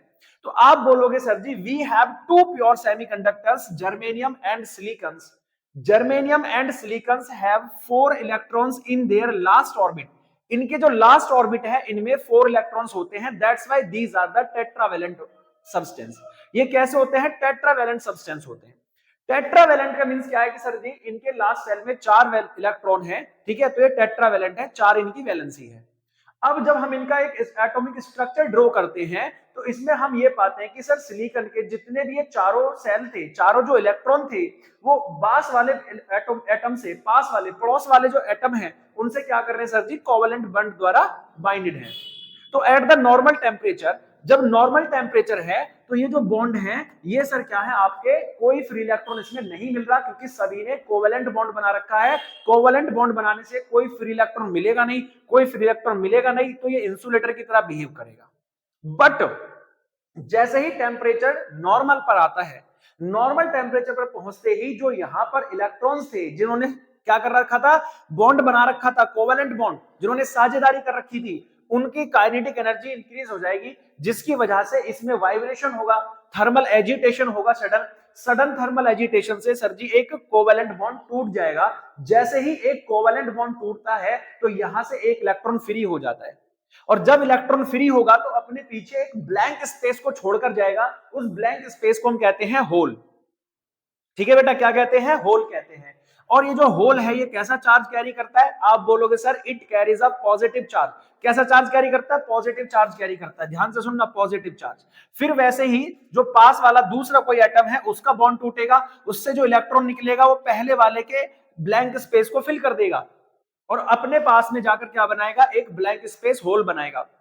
फिर उसके बाद में किसी और दूसरे एटम का क्या टूटेगा? कोवेलेंट बॉन्ड टूटेगा, वहां से इलेक्ट्रॉन फ्री हुआ, वो फिर दूसरे वाले को फिल करेगा, दूसरे वाले के ब्लैंक स्पेस को फिल करेगा और वहां पर क्या बन जाएगा? होल बन जाएगा। तो लगातार कॉन्टिन्यूअसली इसी तरह से प्रोसेस चलता रहेगा और पूरे स्ट्रक्चर में होल एंड इलेक्ट्रॉन पास होते रहेंगे, जिसकी वजह से इसमें कंडक्टिविटी यानी कि एक इलेक्ट्रिक फील्ड सेटअप हो जाएगा और इलेक्ट्रिक फील्ड सेटअप होने से एक इलेक्ट्रिक करंट इससे पास होना शुरू हो जाएगा। बट मैं आपको बताऊं कि जब ये थर्मल एजिटेशन होता है तो 10 टू दी पावर 9 एटम्स में से किसी एक एटम का क्या टूटता है? कोवेलेंट बॉन्ड ब्रेक होता है। कोवेलेंट बॉन्ड ब्रेक होता है तो जिसकी वजह से इनकी कंडक्टिविटी बहुत बहुत ज्यादा वेरी वेरी लो हो जाती है, जिसका नॉर्मल रूप से कोई यूज नहीं होता। नो यूज ऑफ इट, है ना, इसका कोई यूज नहीं है, इसका कोई भी यूज नहीं हो पाता। No use of it, general में हम लोग इसका यूज नहीं कर पाएंगे। ठीक है, इसका कोई यूज नहीं कर पाएंगे, दैट्स व्हाई इसका कोई यूज नहीं है। बात समझ में आ गई? अब होता क्या है कि इसमें से बहुत इंपॉर्टेंट चीजें आपको ये पूछी जाती हैं कि who is the charge carrier in the pure semiconductor. तो आप चार्ज कैरियर मतलब कौन करंट को पास कर रहा है, तो आपको यहां समझ में आ रहा है कि जितने नंबर ऑफ इलेक्ट्रॉन्स हैं उतने ही नंबर ऑफ होल्स हैं, जितने इलेक्ट्रॉन फ्री हो रहे हैं उतने ही नंबर ऑफ होल्स बन रहे हैं। तो सीधी सीधी बात ये होगी सर, यहां पर जो चार्ज कैरियर है वो क्या होते हैं? होल्स एंड इलेक्ट्रॉन्स बोथ होते हैं, दोनों होते हैं। होल्स भी होते हैं एंड इलेक्ट्रॉन्स भी होते हैं, तो दोनों यहां पर क्या है? चार्ज कैरियर है। समझ में आ गया ना? बात ध्यान रखना, who is the charge carrier in the pure semiconductor? आप बोलोगे बोथ। कौन कौन? आप बोलोगे sir ji holes and the electrons. बोलो समझ में आ रही है चीजें कि नहीं? एकदम बढ़िया तरीके से क्लियर हुआ आप लोगों को? आप बोलोगे हाँ जी सर एकदम मजा आ गया। तो भाई इसी तरह से मैं आपको पढ़ाता रहूंगा, तो यार फटाफट से चैनल को सब्सक्राइब क्यों नहीं करते? सब्सक्राइब दैट, अभी सब्सक्राइब करो एकदम फटाफट से, है ना, अगर मजा आ रहा है तो। नेक्स्ट हम लोग बात करेंगे एक्सट्रिंसिक सेमीकंडक्टर। अब जो मैंने आपको बताया था कि सर जी हम लोग दो टाइप से क्या करते हैं? इंप्योरिटी ऐड करते हैं, एक जिसकी वैलेंसी 5 होती है और एक जिसकी वैलेंसी 3 होती है। जिसकी वैलेंसी 5 होती है उसको पेंटावैलेंट कहते हैं, जिसकी वैलेंसी 3 होती है सर उसको हम क्या बोलते हैं? जल्दी से फटाफट से कमेंट करके बताना, है ना, ट्राइवैलेंट सब्सटेंस कहते हैं। तो उसके बाद में जब हम 5 टाइप की मिलाएंगे तो एक अलग टाइप का सेमीकंडक्टर बनेगा, जब हम 3 टाइप की वैलेंसी मिलाएंगे तो एक अलग टाइप का सब्सटेंस बनेगा। तो इसी के बेस पर जो एक्सट्रिंसिक सब्सटेंस है वो 2 टाइप्स के हो जाते हैं, N type and P type. इनको देख लेते हैं फटाफट से कैसे काम करते हैं। ठीक, कंडक्टर जो कि प्योर सेमीकंडक्टर था उसकी हमने बहुत बढ़िया तरीके से स्टडी की, तो उसी में हम लोगों ने क्या समझा? एक्सट्रिंसिक सेमीकंडक्टर को हम लोग समझ रहे हैं। तो मैंने आपको बताया था कि भाई साहब extrinsic semiconductor are the semiconductor in which the impurity is added. जिसमें इम्प्योरिटी को ऐड कर देते हैं तो वो क्या बन जाता है? आपका एक्सट्रिंसिक सेमीकंडक्टर बन जाता है। अब ये इम्प्योरिटी हम ऐड ही क्यों कर रहे हैं सर? इसके पीछे का रहस्य क्या है? What is the reason behind to adding the impurity in the pure semiconductor? तो रीजन ये है कि अभी हमने देखा कि जब हमने इंट्रांसिक सेमीकंडक्टर को स्टडी किया तो सर वहां पर जो उसकी कंडक्टिविटी थी बहुत ज्यादा लो थी, जिसका हम नॉर्मल यूज पर कोई यूज नहीं कर पाते। तो इसकी कंडक्टिविटी को इंक्रीज करने के लिए, इसकी कंडक्टिविटी को और ज्यादा अप लेवल पर ले जाने के लिए, ताकि उसकी कंडक्टिविटी का हम यूज कर पाए, तो उसकी कंडक्टिविटी को इंक्रीज करने के लिए हम लोगों ने इसमें इंप्योरिटी को ऐड कर दिया। अब इंप्योरिटी ऐड करने से जो इसकी कंडक्टिविटी थी, जब ये नोटिस किया गया, तो मैं आपको बता दूं, जब एक मैं आपको बता देता हूं कि जब हम किसी भी सेमीकंडक्टर में, प्योर सेमीकंडक्टर में कोई भी इंप्योरिटी मिलाते हैं, जैसे मैंने बताया 2 टाइप की इंप्योरिटी मिलाते हैं, एक पेंटावैलेंट, एक ट्राइवैलेंट, उससे कोई फर्क नहीं पड़ता। पर आप ये समझो कि जब हमने इंप्योरिटी मिलाई तो लगभग 16 टाइम्स हमने इसकी कंडक्टिविटी को इंक्रीज कर दिया। कितने टाइम? 16 टाइम हमने इसकी कंडक्टिविटी को अप कर दिया, इंक्रीज कर दिया। तो अब सर यहां पर एक शब्द आता है जिसका नाम है doping. What is the doping, ये अलग से भी पूछा गया है एग्जाम में कि व्हाट इज डोपिंग। तो डोपिंग क्या होता है, देखिए जब आप एक्सट्रिंसिक सेमीकंडक्टर, जैसे हमारे पास क्या होता है, एक चीज समझो आप, डोपिंग से पहले एक चीज समझनी है कि हमारे पास प्योर सेमीकंडक्टर है, उसमें हम लोग क्या कर रहे हैं, कोई इंप्योरिटी ऐड कर रहे हैं, इंप्योरिटी ऐड। जब हमने इसमें इंप्योरिटी ऐड बनी करी तब जाके एक्सट्रिंसिक सेमीकंडक्टर बना, ठीक है जी, एक्सट्रिंसिक सेमीकंडक्टर बना यानी इम्प्योर बना। तो प्योर को जब इंप्योरिटी में ऐड कर रहे हैं तो किसी प्रोसेस के थ्रू तो हम ये ऐड करेंगे, ये डायरेक्ट ऐड थोड़ी ऐड हो जाएगी, कोई प्रोसेस होता है ना ऐड करने का। कैसे कि भाई आप ये समझो कि अगर हमारे पास में ढेर सारे क्या हैं, प्योर सेमीकंडक्टर हैं, जैसे सिलिकॉन के हमारे पास में मान लो 20,000 क्या है एटम्स हैं, इनमें हम लोग 2 या 4 एटम्स ही ऐड कर सकते हैं, ज्यादा ऐड नहीं कर सकते ना। तो एक प्रोसेस होता है किसको ऐड करने का, किसको ऐड करने का, कि प्योर सेमीकंडक्टर में इंप्योरिटी को ऐड करने का एक प्रोसेस होता है। तो क्या प्रोसेस है, तो आप डोपिंग का शब्द समझ लो कि द प्रोसेस, ठीक है, द प्रोसेस ऑफ एडिंग, अब ध्यान से समझते रहना, the process of adding, the process of adding impurity to the intrinsic semiconductor, ठीक है, इंट्रांसिक सेमीकंडक्टर। तो इंट्रांसिक सेमीकंडक्टर में, ठीक है, इंप्योरिटी को ऐड करने का जो प्रोसेस होता है इज नॉन एज, ठीक है, इज नॉन एज डोपिंग, इसी को हम डोपिंग कहते हैं, ठीक है, क्या कह रहे हैं हम, इसी को डोपिंग। जो प्रोसेस है जिसके थ्रू हम लोग प्योर सब्सटेंस में इंप्योरिटी ऐड करते हैं तो उस प्रोसेस का नाम ही डोपिंग होता है। अब जैसे मैंने कहा कि सर डोपिंग जो है दो टाइप की होती है, एक होती है पेंटावेलेंट, पेंटावेलेंट, ठीक है, पेंटावेलेंट सर जिसकी वैलेंसी, हुज वैलेंसी इज 5, जिसकी वैलेंसी कितनी हो जाए, 5 हो जाए। ध्यान से सुनना, अब ऐसा कौन है, तो आप बोलोगे सर जी फास्फोरस, फास्फोरस का जो एटॉमिक नंबर है वो 15 है। जब इसका हम लोग क्या करेंगे, इलेक्ट्रॉनिक कॉन्फ़िगरेशन करेंगे तो हमें मिलता है कि सर यहां पर क्या हो गया, 5 इसकी वैलेंसी मिल गई हम लोगों को, ठीक है, इसके लास्ट सेल में कितने इलेक्ट्रॉन्स है, 5। अब जब हम इसे ऐड करेंगे तो यहां पर एक अलग टाइप का क्या बन जाएगा, आपका एक्सट्रिंसिक सेमीकंडक्टर बन जाएगा, जिसको हम कहते हैं एन टाइप ऑफ सेमीकंडक्टर, ठीक है, कि जब भी हम लोग किसी प्योर सेमीकंडक्टर में ऐसी वैलेंसी ऐड कर दें जिसकी वैलेंसी, या ऐसा कोई सब्सटेंस ऐड कर दें जिसकी वैलेंसी 5 हो, आपसे पूछा जाएगा what are the N type of semiconductor, तो आप बोलोगे sir the semiconductor in which, ठीक है, the substance is added whose valency is 5, कि जिसमें ऐसा सब्सटेंस ऐड कर दिया जाए जिसकी वैलेंसी कितनी हो, 5 हो, तो उसको हम क्या कहते हैं, एन टाइप सेमीकंडक्टर कहते हैं। अब ये ऐड करने से होगा क्या, जरा समझो, ठीक है, इसको रफ कर लेते हैं फिर उसके बाद हम समझ रहे हैं। देखिए पूरा स्ट्रक्चर फिर से हम वही बनाएंगे, ठीक, ध्यान से सुनना। तो हमने पढ़ा कि सर आप जो कह रहे थे कि भाई सर हमारे पास में क्या है, एक सिलिकॉन का है ना, सिलिकॉन ले लो या जर्मेनियम ले लो, चलो पिछली बार हम लोगों ने सिलिकॉन लिया था, इस बार हम लोग क्या ले लेंगे, जर्मेनियम ले लेंगे। तो हमने ये देखा कि सर ये जर्मेनियम जो है, ठीक है, ये जो जर्मेनियम है, ठीक है, इस तरह से आप लोग जर्मेनियम लिख लो, ठीक है, जर्मेनियम। इसके लास्ट सेल में क्या थे, 4 इलेक्ट्रॉन होते हैं, लेकिन जब हमने इसमें इंप्योरिटी ऐड कर दी तो बिल्कुल आराम से समझो, तो ये जो है सर ये किसका बन गया, फास्फोरस का बन गया। जब हमने इसमें इंप्योरिटी ऐड की तो ये जो एटम है ये किसका बन गया, आप बोलोगे सर जी फास्फोरस वाला बन गया। अब फास्फोरस के पास कितने इलेक्ट्रॉन्स हैं, 1 2 3 4, ठीक है, 4 और 5। अब 5 में से आप ये समझ रहे हो कि सर इसने इसके साथ में क्या कर लिया, इसके साथ में, इसके साथ में, इसके साथ में कोवेलेंट बॉन्ड, बाकी सब आप जानते हैं वैसे का वैसा ही स्ट्रक्चर जो कि पहले जैसा था, उसमें कोई चेंज नहीं करना है, ठीक है, वो पहले जैसा ही स्ट्रक्चर रहेगा, ठीक है, आराम से एकदम समझो। ये बाकी सब भी अपने अपने साथ में कोवेलेंट बॉन्ड बना रहे हैं, लेकिन इसमें से देखो कि सर इसमें से इसके पास कितने थे, इसके साथ तो सर 5 वैलेंसी इलेक्ट्रॉन थे, यानी 5 इसके पास में इलेक्ट्रॉन थे। 5 में से 4 क्या करेंगे, कोवेलेंट बॉन्ड बनाएंगे अपने नियर बाई एटम्स के साथ में, है ना, नहीं क्या बोलोगे sir, 4 out of 5, 4 out of 5 electrons, ठीक है, इलेक्ट्रॉन्स फॉर्म्स कोवेलेंट बॉन्ड, ठीक है, कोवेलेंट बॉन्ड। 5 में से 4 क्या होते हैं, कोवेलेंट बॉन्ड बना लेते हैं, लेकिन एक जो है, एक इलेक्ट्रॉन आपका क्या है, वो कोवेलेंट बॉन्ड नहीं बना पाता, तो फ्री रहता है। अब at the very low temperature, at the very low temperature, बहुत छोटा सा टेम्परेचर देने पर, बहुत छोटी सी एनर्जी देने पर ये इलेक्ट्रॉन यहां से क्या हो जाएगा, फ्री हो जाएगा। एंड फ्री होने के बाद में क्या काम करेगा भाई साहब, ये पूरे के पूरे स्ट्रक्चर में रोटेट करेगा and setup N electric field, setup N electric field, एक इलेक्ट्रिक फील्ड यहां पर सेटअप कर देगा, that pass the current, that pass the current. तो वेरी लो टेम्परेचर पर भी यहां पर अब करंट पास हो रहा है।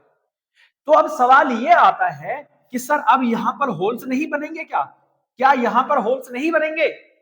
मैंने कब कहा होल्स नहीं बनेंगे? भाई साहब जैसे ही टेम्परेचर इंक्रीज होगा तो यहां पर फिर से थर्मल एजिटेशन होगा, थर्मल एजिटेशन, ठीक है, थर्मल एजिटेशन हो रहा है।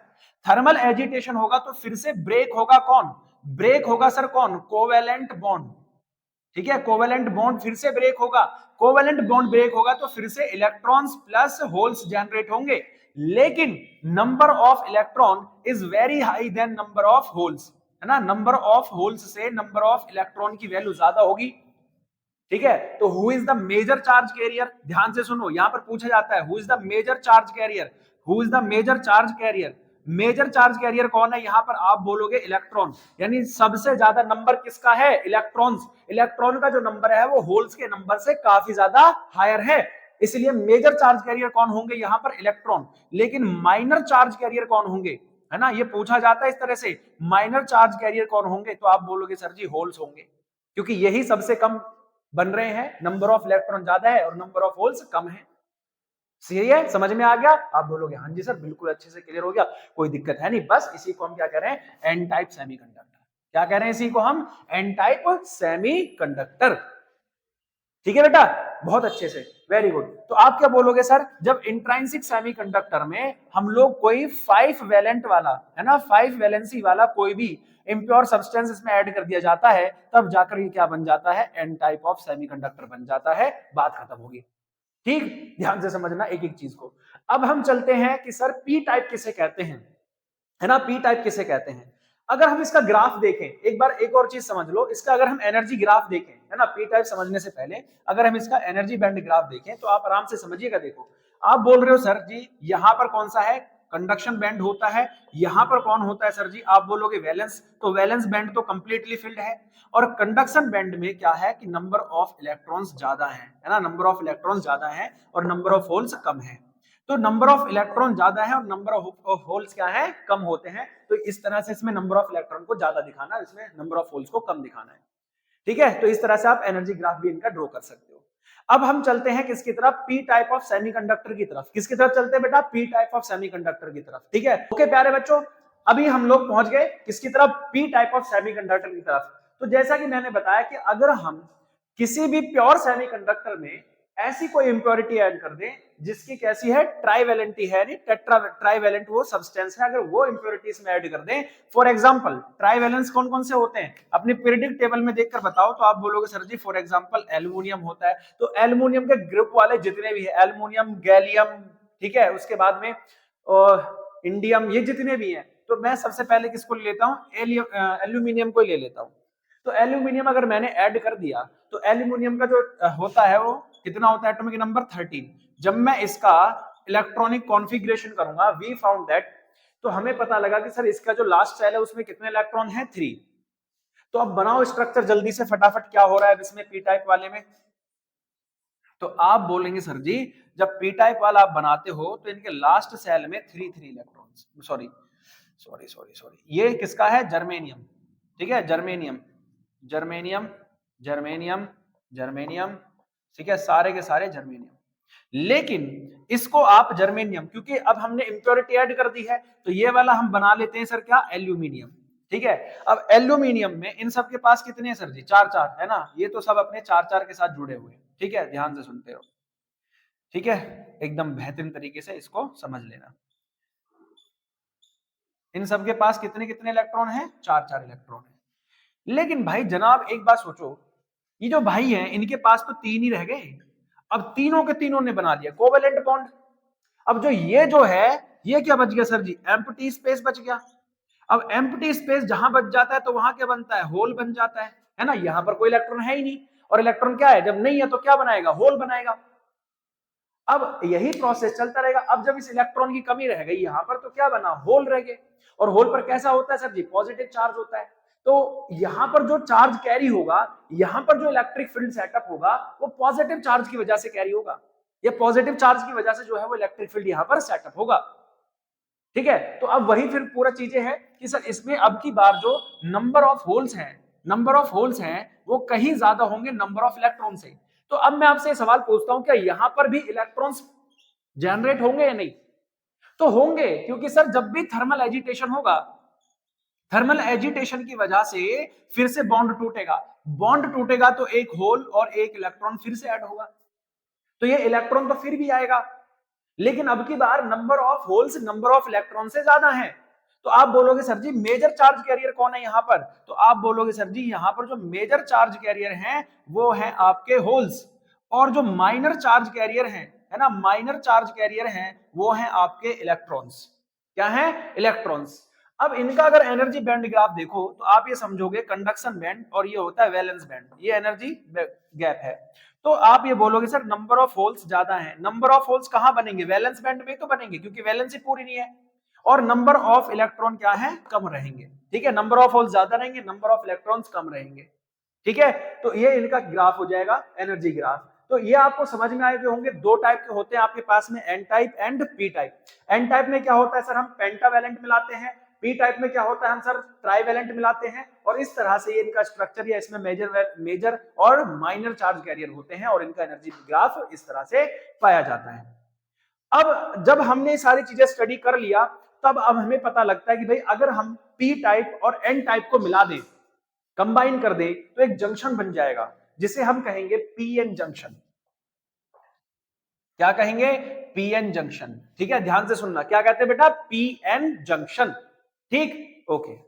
हम लोगों ने बहुत अच्छे से सारे सिलेबस को कंप्लीट करते जा रहे हैं, और जितने भी टॉपिक हैं एक से एक बढ़िया तरीके से आपको समझाने की कोशिश कर रहा हूं। मजा आ रहा होगा आप लोगों को। तो अब जो हमारा टॉपिक है वो है पीएन जंक्शन।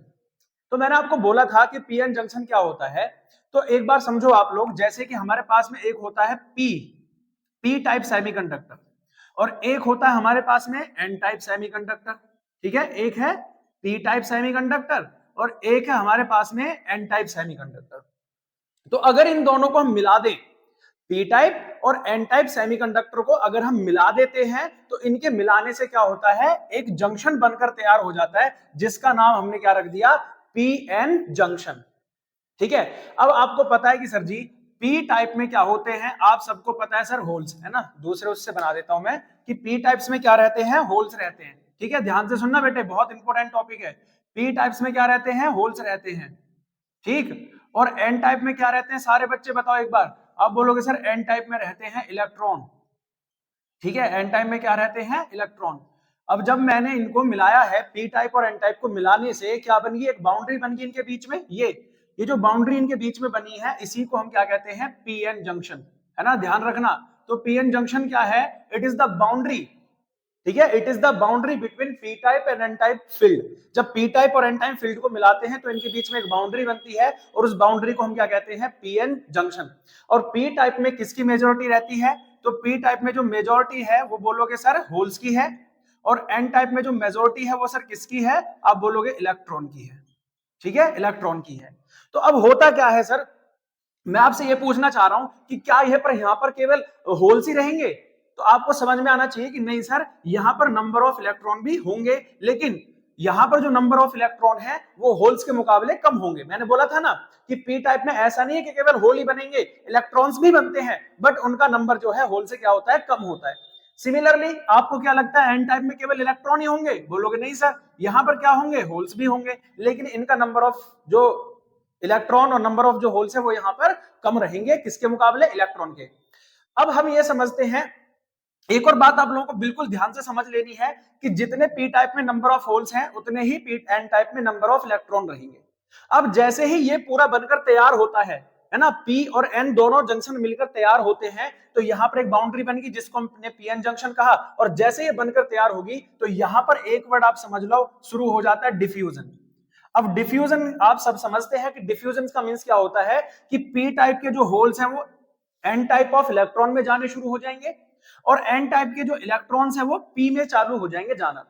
ठीक है, as the diffusion start, as the diffusion start, as the diffusion start the holes, ठीक है, moves toward, moves toward N type field, हाँ जी, एन टाइप फील्ड में जाते हैं, and electrons, electrons moves toward P type, P type semiconductor, ठीक है जी, जो आपके होल्स हैं वो एन में जाएंगे और एन के जो इलेक्ट्रॉन है वो किस में आएंगे बेटा, पी वाले फील्ड में आएंगे। तो ये डिफ्यूजन चलता रहेगा चलता रहेगा चलता रहेगा, लेकिन at one time, at one time, एक टाइम बाद, ठीक है, एट वन टाइम जब पी के सारे होल्स किस में चले जाएंगे, एन टाइप में, और एन के सारे इलेक्ट्रॉन किस में चले जाएंगे, पी टाइप में, तो ये डिफ्यूजन स्टॉप हो जाएगा। At one type the diffusion will stop, the diffusion will stop, है ना, एक समय बाद ये जो डिफ्यूजन है वो क्या हो जाएगा, स्टॉप हो जाएगा। जब पी के सारे होल्स किस में जाएंगे, अब जल्दी बताओ, जब पी के सारे होल्स किस में चले जाएंगे, आप बोलोगे एन टाइप ऑफ फील्ड में, और एन के सारे इलेक्ट्रॉन किस में आ जाएंगे, पी टाइप ऑफ फील्ड में, तो डिफ्यूजन स्टार्ट हो जाएगा, ये सॉरी, ये डिफ्यूजन स्टॉप हो जाएगा। अब जब ये डिफ्यूजन हो रहा था तो आप मुझे बताओ यहां से, है ना, एक बार समझो इसको फिर से, यहां पर आप समझेंगे ये पी टाइप था, ये एन टाइप था। जब भी कोई इलेक्ट्रॉन इधर जाता है ना, अपना स्पेस छोड़कर इधर जाएगा तो यहाँ पर ब्लैंक स्पेस बनेगा, और जब ब्लैंक स्पेस बनता है तो क्या होता है सर, यहाँ पर पॉजिटिव चार्ज आ जाएगा, है ना, और इधर से जब होल्स इधर जाएंगे तो कौन सा चार्ज छोड़कर जाएंगे, आप बोलोगे सर जी नेगेटिव चार्ज छोड़कर जाएंगे। तो यहां पर एक लेयर बन जाती है पॉजिटिव और नेगेटिव चार्ज की, जिसको हम डीप्लेटिंग लेयर कहते हैं, ठीक है, जिसको हम डीप्लेटिंग लेयर कहते हैं, ठीक है, ध्यान से सुनना, क्या कहते हैं, डीप्लेटिंग लेयर। जब पी टाइप के जो होल्स हैं इसको छोड़कर एन में जाएंगे तो यहां पर कौन सा, अब बोलोगे सर जी इमूवेबल चार्ज, है ना, एक दिन लिख लेना इसको, इमूवेबल चार्ज, ठीक है, ये इमूवेबल है क्योंकि ये मोशन नहीं करेगा, ये यही रहेगा इसके अंदर। तो यहां पर नेगेटिव चार्ज आ गया और इधर साइड से पॉजिटिव चार्ज आ गया, तो यहां पर जो है क्या बनेगी, एक लेयर बनेगी नेगेटिव और पॉजिटिव चार्ज की, जिसको हम क्या कह रहे हैं बेटा, जल्दी बताओ फटाफट से, आप बोल रहे हो सर यहां पर जो है इसको हम डीप्लेटिंग लेयर कह रहे हैं, ठीक है। अब देखो यहां पर हुआ क्या कि यहां पर डीप्लेटिंग लेयर बन गई, और इसका जो आप समझिए इलेक्ट्रिक फील्ड जीरो है, क्योंकि जितने number of electron sorry negative charge है उतने नंबर ऑफ पॉजिटिव चार्ज है। बट इसके इस वाले इस पर, ठीक है, ध्यान से सुनो, इस वाले पर ये जो डीप्लेटिंग लेयर है इस पर एक पोटेंशियल जनरेट होगा, ठीक है, क्या जनरेट होगा, पोटेंशियल, जिसको हम बैरियर पोटेंशियल कहते हैं। अब बैरियर क्यों कह रहे हैं हम लोग, ध्यान से सुनो, देखो जब ये डिफ्यूजन स्टॉप हो जाता है ना, जब ये डिफ्यूजन स्टॉप हो जाएगा तो इधर क्या है, पॉजिटिव चार्ज। अब ये जो पॉजिटिव चार्ज है इधर जो होल्स चले गए इनको आने के लिए रोक रहा है ना, इनको आने नहीं दे रहा है, और इधर जो इलेक्ट्रॉन्स थे उनको आने के लिए रोक रहा है, तो यहाँ पर एक बैरियर आ गया। अब ये चार्ज को मूव नहीं करने देगा, इधर वाले चार्ज को भी रोकेगा, इधर वाले चार्ज को भी रोकेगा, इसलिए यहां पर इसको कहा गया बैरियर पोटेंशियल। क्या नाम दिया गया इसको, बैरियर पोटेंशियल, ठीक है, the potential of depleting layer, ठीक है, the potential of depleting layer that stop to move the charge, जो क्या कर रहा है, चार्ज को मूव करने से स्टॉप कर रहा है, that is known as barrier potential. और इस बैरियर पोटेंशियल का जो वैल्यू होता है अलग अलग कंडक्टर्स के लिए, ठीक है, ध्यान से सुनो, अलग अलग सब्सटेंस के लिए जो भी हम सेमीकंडक्टर चुनेंगे उनके लिए 0.3 वोल्ट से लेकर 0.7 वोल्ट तक ये होता है। कितना होता है बेटा, 0.3 वोल्ट से 0.7 वोल्ट तक हो रहा है, ठीक है। इसके बाद में अब यहां पर समझने वाली बात यह है कि भाई साहब जो यहां पर करंट फ्लो हो रहा है, जो इलेक्ट्रिक फील्ड सेटअप हो रहा है वो दो तरीके से हो रहा है। एक तो हो रहा है जो मेजर करंट है ना, मेजर करंट, स्टार्टिंग में जो मेजॉरिटी करंट है वो किससे स्टार्ट होता है, डिफ्यूजन से, है ना, डिफ्यूजन से। एक जो इसमें माइनॉरिटी चार्ज कैरियर है, माइनॉरिटी चार्ज कैरियर, तो इनसे भी एक करंट जनरेट होता है जिसको हम कहते हैं ड्रिफ्ट करंट। क्या कहते हैं भैया इसको, ड्रिफ्ट करंट। अब ये जो ड्रिफ्ट करंट है after some time, after some time, after some time, starting में जो था डिफ्यूजन करंट जो सबसे मेन था, क्योंकि ये जो चार्ज थे डिफ्यूज होना शुरू हो गए, बट एट अ टाइम, एक टाइम बाद ये जो डिफ्यूजन है मैंने कहा स्टॉप हो जाता है। जब ये डिफ्यूजन स्टॉप हो जाएगा तो अब कौन से चार्ज मूव करना शुरू करेंगे, माइनॉरिटी चार्ज कैरियर, है ना, इसके इलेक्ट्रॉन और इसके होल्स चलना शुरू करेंगे। तो at after some time the drift current, the drift current, जो हमारा ड्रिफ्ट करंट है, ठीक है, इट बिकम्स स्टेबल, ये ज्यादा स्टेबल हो जाता है, ठीक है, ज्यादा स्टेबल हो जाएगा, ज्यादा पावरफुल हो जाएगा, और फिर ये अपना एक इलेक्ट्रिक फील्ड सेटअप करेगा। तो इस तरह से बनकर तैयार हो जाता है आपका पीएन जंक्शन। क्या हो जाता है बेटे? PN junction. अब इसके बारे में जो थ्योरी है, जो सारी चीजें मैं आपको एक एक चीज करके समझा रहा हूं कि क्या क्या चीजें यहां पर हो रही है, क्या क्या बातें यहां पर मैंने आपको समझाई है, डीप प्लेटिंग लेयर की डेफिनेशन क्या है और हमारा पीएन जंक्शन क्या है, ताकि आपके नोट्स भी बन जाए। तो मैं उनको आपको एक एक करके लिख कर भी दे रहा हूं, आपको ये सारी बातें समझ में आएंगी, I hope. Okay dear students, जैसा कि हम लोगों ने पीएन जंक्शन को बहुत अच्छे से स्टडी किया था और उसके बारे में एक एक चीज हम लोगों ने समझी, उसका सिंबल वगैरह सारी चीज हम लोगों ने जानी। तो अब जो है हम ये समझते हैं कि जो पीएन जंक्शन होता है उसकी बाइसिंग होती है, और उसकी जो बाइसिंग होती है वो टू टाइप से होती है। एक होती है फॉरवर्ड बाइसिंग और एक होती है रिवर्स बाइसिंग। तो इसकी दो टाइप की बाइसिंग होती है, जिनमें से हम लोग सबसे पहले स्टडी करने वाले हैं फॉरवर्ड बाइसिंग को। तो ये जो डेफिनेशन रखी है इसको रखो थोड़ी देर के लिए साइड में, और जो हम पढ़ा रहे पहले उसको ध्यान दो, ये अपने आप उसमें इंक्लूड हो जाएगी। एकदम यहां से तरीके से समझो। देखो फॉरवर्ड बाइसिंग में क्या होता है, तो मान लो कि थोड़ी देर के लिए ये क्या बनाया हम लोगों ने, पीएन जंक्शन बनाया है, जिसमें ये पी फील्ड है और ये एन फील्ड है।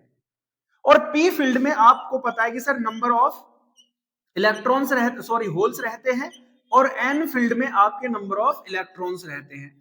लेकिन एक बात ध्यान रहे, जब आप इस डायग्राम को बना रहे हो तो number of holes and number of electrons same होने चाहिए। ठीक है, अब देखो ये फॉरवर्ड बाइसिंग कब बनेगी, तो अगर इसके, ध्यान से सुनना, अगर हम पीएन जंक्शन के पी फील्ड को बैटरी के पॉजिटिव टर्मिनल से एंड एन फील्ड को बैटरी के नेगेटिव टर्मिनल से कनेक्ट कर दे, तो ये जो पीएन जंक्शन है वो बस फॉरवर्ड बाइसिंग हो जाता है। बस ध्यान से सुनो मेरी बात को, मैंने कहा कि अगर हम किसी भी बैटरी के पॉजिटिव टर्मिनल को पी फील्ड से और नेगेटिव टर्मिनल को एन फील्ड से कनेक्ट कर दे, तो ये जो जंक्शन बनेगा वो कैसा बनेगा? आप बोलोगे सर जी फॉरवर्ड बाइसिंग हो जाएगा। बस इतना सा ध्यान समझना है कि पी फील्ड पॉजिटिव टर्मिनल से, एन फील्ड नेगेटिव टर्मिनल से जुड़ा होगा, तो बन गया आपका फॉरवर्ड बाइसिंग। ठीक, अब देखो क्या होता है, जैसे ही फॉरवर्ड बाइसिंग बनकर शुरू होगी, जैसे ही फॉरवर्ड बाइसिंग बनकर तैयार होगी, है ना, स्टार्ट होगी, तो इनमें क्या होता है सर? डिफ्यूजन स्टार्ट हो जाएगा, है ना। आप बोलोगे हाँ जी सर डिफ्यूजन स्टार्ट होगा, तो पी फील्ड के जो होल्स थे वो एन में जाने की कोशिश करेंगे, और एन के जो इलेक्ट्रॉन थे वो पी में आएंगे। एक और चीज मान लो, इसको इसको पॉइंट ई और इसको पॉइंट एफ। ठीक है, ध्यान से सुनना, यहां कौन सा चार्ज क्रिएट हो गया? पॉजिटिव। यहां कौन सा चार्ज क्रिएट हुआ? नेगेटिव। तो पॉजिटिव नेगेटिव एक दूसरे को अट्रैक्ट करेंगे, इसी वजह से पी फील्ड के जो होल्स थे वो एन में जाएंगे और एन के जो इलेक्ट्रॉन्स थे वो पी में आएंगे, और ये डिफ्यूजन चलता रहेगा। ठीक है, चलता रहेगा। तो अब मेन बात ये हो रही है कि सर एक तो फोर्स इधर से लग रहा है और एक फोर्स इधर से लग रहा है, तो जब दोनों फोर्स ऐसे अपोजिट काम कर रहे हैं, तो आप मुझे ये बताओ क्या डीप प्लेटिंग लेयर जो है उसकी विड्थ के पर कोई डिफेक्ट पड़ेगा? तो सबसे पहले फीचर्स में यहां डाल लो कि हाँ जी सर आपका इफेक्ट तो पड़ेगा। आप बोलोगे sir ji width of depleting layer. ठीक है जी, width of depleting layer, जो डीप प्लेटिंग लेयर की विड्थ है वो डिक्रीज हो जाएगी। क्या हो जाएगी? डिक्रीज, क्योंकि एक फोर्स इधर से लगा, एक फोर्स उधर से लगा, दोनों अपोजिट फोर्सेस को कम करने की कोशिश करेंगे, जिसकी वजह से रेजिस्टेंस ऑल्सो डिक्रीज। ठीक है जी, रेजिस्टेंस भी डिक्रीज हो जाएगा। और तीसरी बात, जब हमारी डीप्लेटिंग लेयर भी घट गई, रेजिस्टेंस भी घट गया, तो बैरियर पोटेंशियल क्या करेगा भाई? है ना, ये क्या कद्दू देगा बढ़कर? तो बैरियर पोटेंशियल भी डिक्रीज हो जाएगा। ठीक है, बैरियर पोटेंशियल ऑल्सो डिक्रीज, तो ये भी डिक्रीज हो जाएगा। जब ये डिक्रीज हो जाएगा, अब मेन बात है सर जी करंट कैसे पास होगा, है ना। तो यहां पर पॉजिटिव चार्ज, ठीक है, और यहां पर नेगेटिव चार्ज, तो ये तो सेम रहेगा। ठीक है, तो ये तीन इफेक्ट आपको, तीन फीचर्स के याद रखने हैं। अब करंट कैसे पास होता है कि जब एक इलेक्ट्रॉन और एक होल मिलते हैं तो आपस में डिस्ट्रॉय करेंगे एक दूसरे को। आप बोलोगे हाँ जी सर डिस्ट्रॉय किया इन्होंने। जब डिस्ट्रॉय किया तो एक होल और एक इलेक्ट्रॉन की दोनों तरफ क्या होगी? कमी होगी। इधर होल्स की कमी होगी और इधर इलेक्ट्रॉन की कमी होगी। बोलोगे हाँ जी सर। जैसे ही एक होल और एक इलेक्ट्रॉन आपस में कंबाइन करते हैं, they will destroy each other at that time. जैसे वो डिस्ट्रॉय करते हैं, at that time a covalent bond from the E से एक कोवेलेंट बॉन्ड ब्रेक हो जाएगा। ठीक है, a covalent bond will break from the point E. E से एक कोवेलेंट बॉन्ड ब्रेक होगा, and you know as well as कि जैसे ही एक कोवेलेंट बॉन्ड ब्रेक होता है तो वहां से एक होल एंड एक इलेक्ट्रॉन टूटता है। अब जैसे ही होल जनरेट होगा तो होल किस में जाएगा, पॉजिटिव वाले में, है ना, पी फील्ड की तरफ चला जाएगा। इलेक्ट्रॉन क्या करे, तो electron will be attracted by the positive terminal of battery. जो इलेक्ट्रॉन था वो बैटरी के पॉजिटिव टर्मिनल से अट्रैक्ट होगा एंड यहां पर आकर अपने आप को डिस्ट्रॉय कर देगा। अब जैसे यहां पर डिस्ट्रॉय किया तो नेगेटिव टर्मिनल से एक इलेक्ट्रॉन जनरेट होगा जो कि कहां पहुंच जाएगा, आप बोलोगे सर जी एन फील्ड में पहुंच जाएगा। तो इस तरह से number of holes and number of electron balance होते रहेंगे। अब ये आपस में अंदर कंबाइन होंगे, यहां से कोवेलेंट बॉन्ड टूटेंगे और फिर वही प्रोसेस चलता रहेगा और एक करंट यहां पर पास होता रहेगा through the direction P to N। P से N की डायरेक्शन में यहां पर एक करंट पास होता रहेगा। तो यहां जो करंट पास हो रहा है वो मेजॉरिटी चार्ज कैरियर के थ्रू, है ना, मेजॉरिटी चार्ज कैरियर, यहां जो करंट पास होता है मेजॉरिटी चार्ज कैरियर के थ्रू पास होता है, ठीक है। और एक और बात समझ लो, जो पीएन जंक्शन है इसका सिंबल क्या होता है, आप सबको पता है कि सर ये पी फील्ड और ये एन फील्ड। ये क्या होता है, ये एरो का साइन पी को बताता है और ये जो साइन है ये एन फील्ड को बताता है। ठीक है बेटा, ये जो साइन है ये पी फील्ड को और ये वाला साइन एन फील्ड को बताता है। ठीक, बात खत्म, बोलोगे हाँ जी सर, कोई दिक्कत नहीं। ठीक है, रिवर्स बाइसिंग की तरफ चलते हैं फटाफट से, तो आपको रिवर्स बाइसिंग समझ में आएगा कि किस तरह से काम कर रहा है, बस जस्ट इसका उल्टा होता है। ठीक स्टूडेंट्स, फॉरवर्ड बाइसिंग को बहुत अच्छे से क्लियर करने के बाद में अब हम पहुंच चुके हैं रिवर्स बाइसिंग की तरफ। तो रिवर्स बाइसिंग देखो, अब की बार क्या करना है, जैसे हमने फॉरवर्ड बाइसिंग में पढ़ा था जस्ट इसका उल्टा हम लोगों को काम करना है। ठीक है, जस्ट इसका उल्टा हम लोगों को समझना है। जैसे कि हमारे पास में ये क्या है, एक पीएन जंक्शन है। ठीक है, ये हमारे पास में क्या है, पीएन जंक्शन। इधर आपका पी फील्ड, इधर आपका एन फील्ड होता है।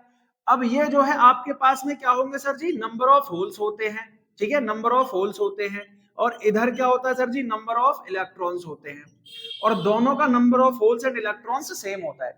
बट अब देखो सिचुएशन कहां फंसेगी, है ना, कि अगर हम इससे एक बैटरी तो कनेक्ट कर रहे हैं लेकिन बैटरी जो है हमने उल्टी कनेक्ट कर दी।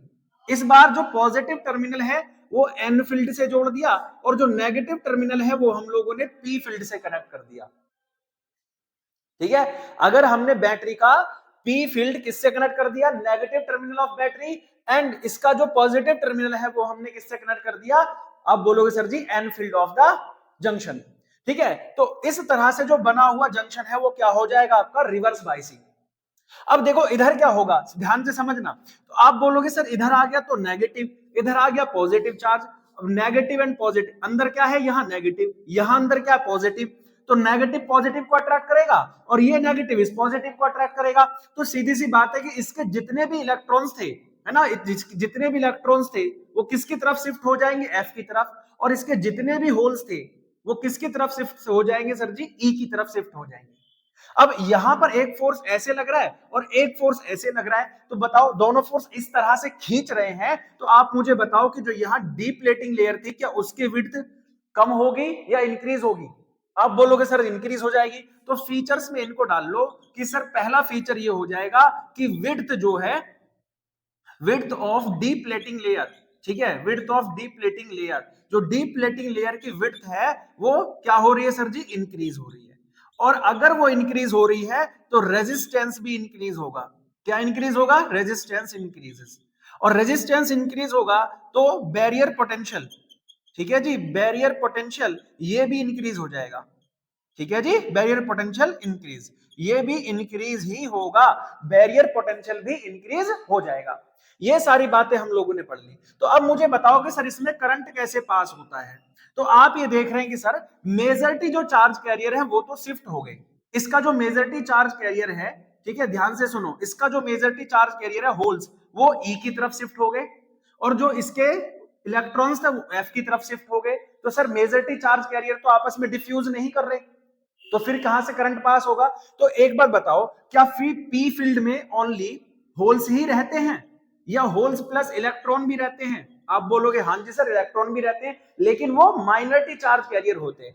ऐसे ही सर जी एन फील्ड में क्या केवल इलेक्ट्रॉन ही रहते हैं? अब बोलोगे नहीं सर जी, वहां होल्स भी रहते हैं, लेकिन होल्स वहां पर माइनॉरिटी चार्ज कैरियर है।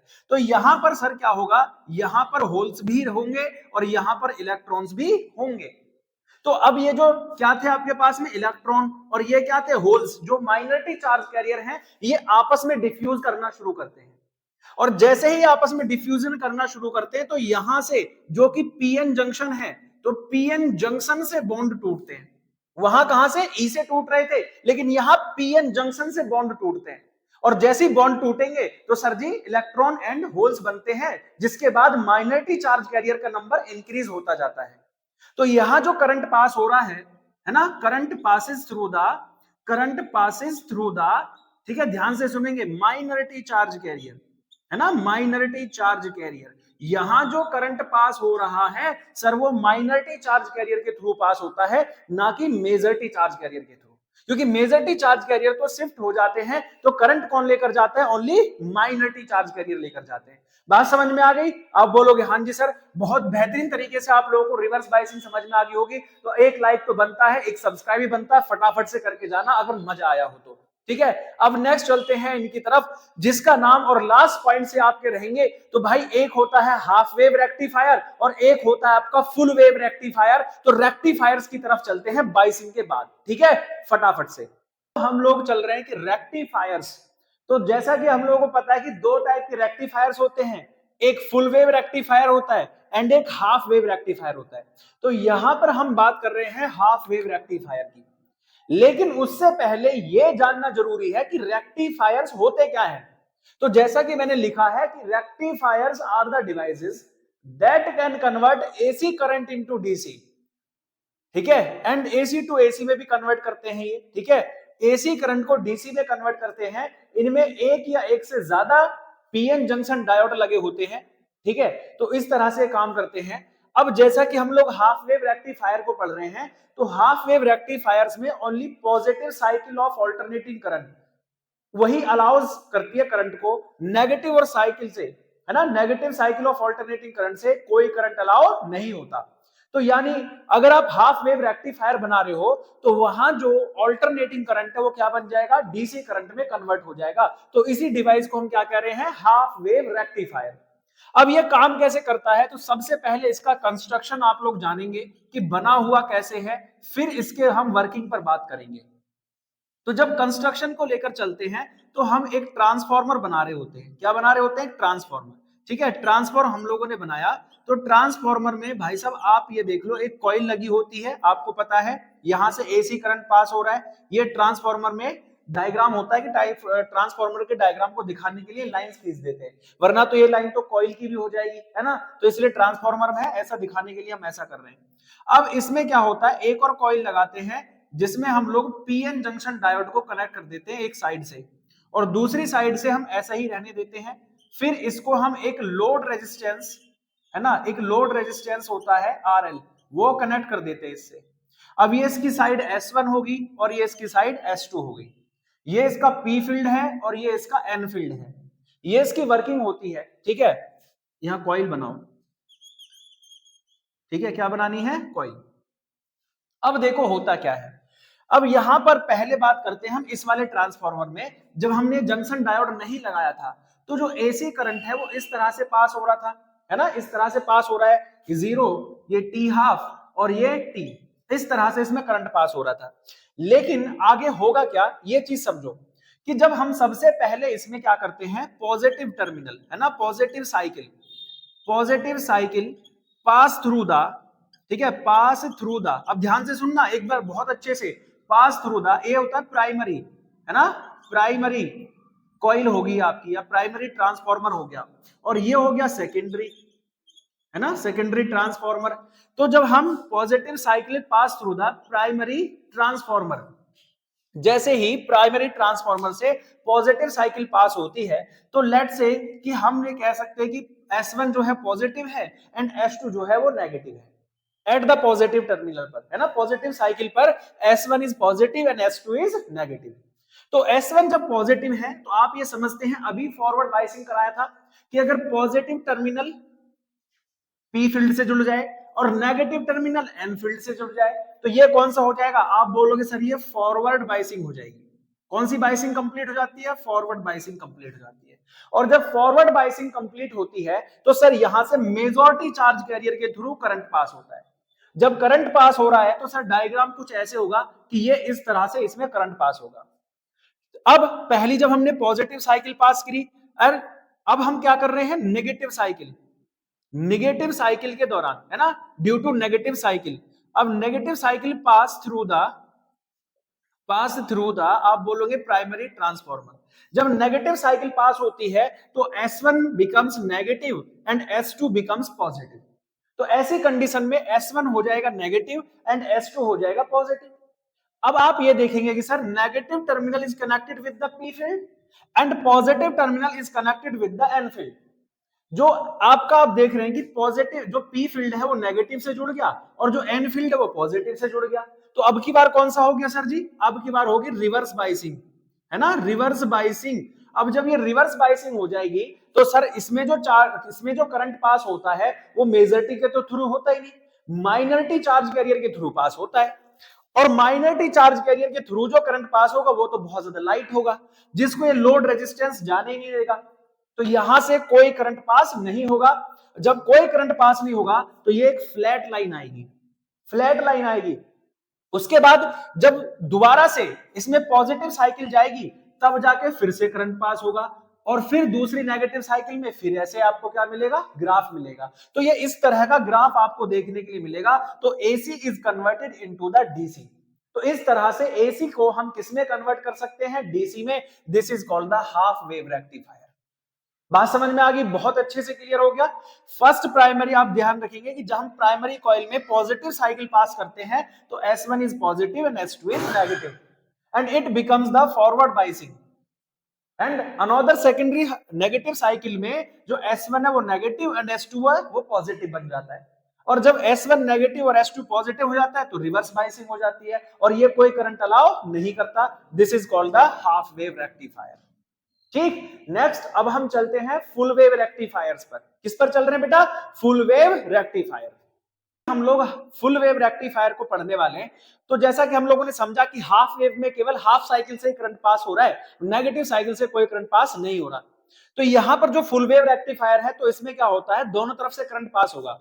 ये दो डायोड से मिलकर बना है। तो इसका क्या ये मतलब है कि इसकी नेगेटिव साइकिल से करंट पास होगा? तो मैं कहूंगा नहीं, यहां भी जो करंट पास होगा ओनली फॉरवर्ड बाइसिंग से या पॉजिटिव साइकिल से ही करंट पास होगा। ध्यान से समझो कैसे काम करता है। तो इसको समझने के लिए पहले इसके कंस्ट्रक्शन पर चलते हैं।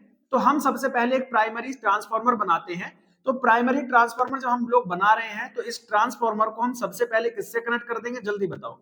आप बोलोगे सर जी इसे AC सोर्स से कनेक्ट कर देंगे, है ना। ये प्राइमरी ट्रांसफार्मर है और इधर आपका सेकेंडरी। तो भैया सेकेंडरी को भी हम लोग एक PN डायोड से और इसका जो दूसरा टर्मिनल है उसे भी एक PN डायोड से हम कनेक्ट कर देंगे। ये भी PN जंक्शन है और ये भी PN जंक्शन है, ठीक है। ये S1 और ये S2। तो लोड रेजिस्टेंस कहां लगाया जाए? इसके मिडल में लगा देते हैं, यहां लोड रेजिस्टेंस RL लगा दिया जाता है, ठीक है भैया। मिडल में क्या लगा दिए देंगे हम लोग? इसमें एक लोड रेजिस्टेंस RL लगा देंगे, ठीक। ये होता है लोड रेजिस्टेंस। अब काम कैसे कर रहा है सर? तो इसकी वर्किंग पर चलते हैं, काम कैसे करता है।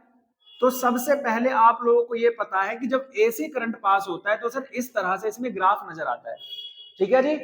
अब यहां पर जो ग्राफ होगा वो कैसे आएंगे? तो फर्स्ट पॉजिटिव साइकिल के थ्रू, ठीक है, पॉजिटिव साइकिल।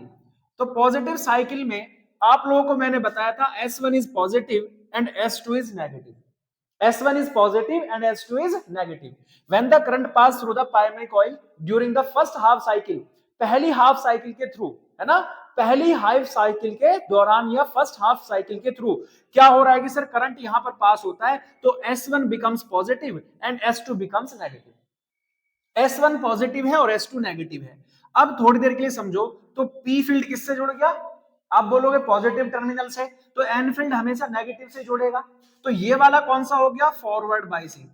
कौन सा हो गया? फॉरवर्ड बाइसिंग हो गया सर, क्योंकि इसका जो P फील्ड है वो किससे जुड़ गया? पॉजिटिव से, और N जो है वो किससे जुड़ गया? नेगेटिव से। तो ये बन गया फॉरवर्ड बाइसिंग।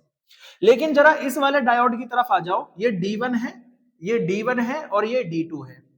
अब D2 की तरफ आते हैं तो हम देख रहे हैं कि सर इस समय क्या हो रहा है कि P जो है कनेक्टेड है नेगेटिव से, तो N किससे कनेक्टेड होगा, पॉजिटिव से।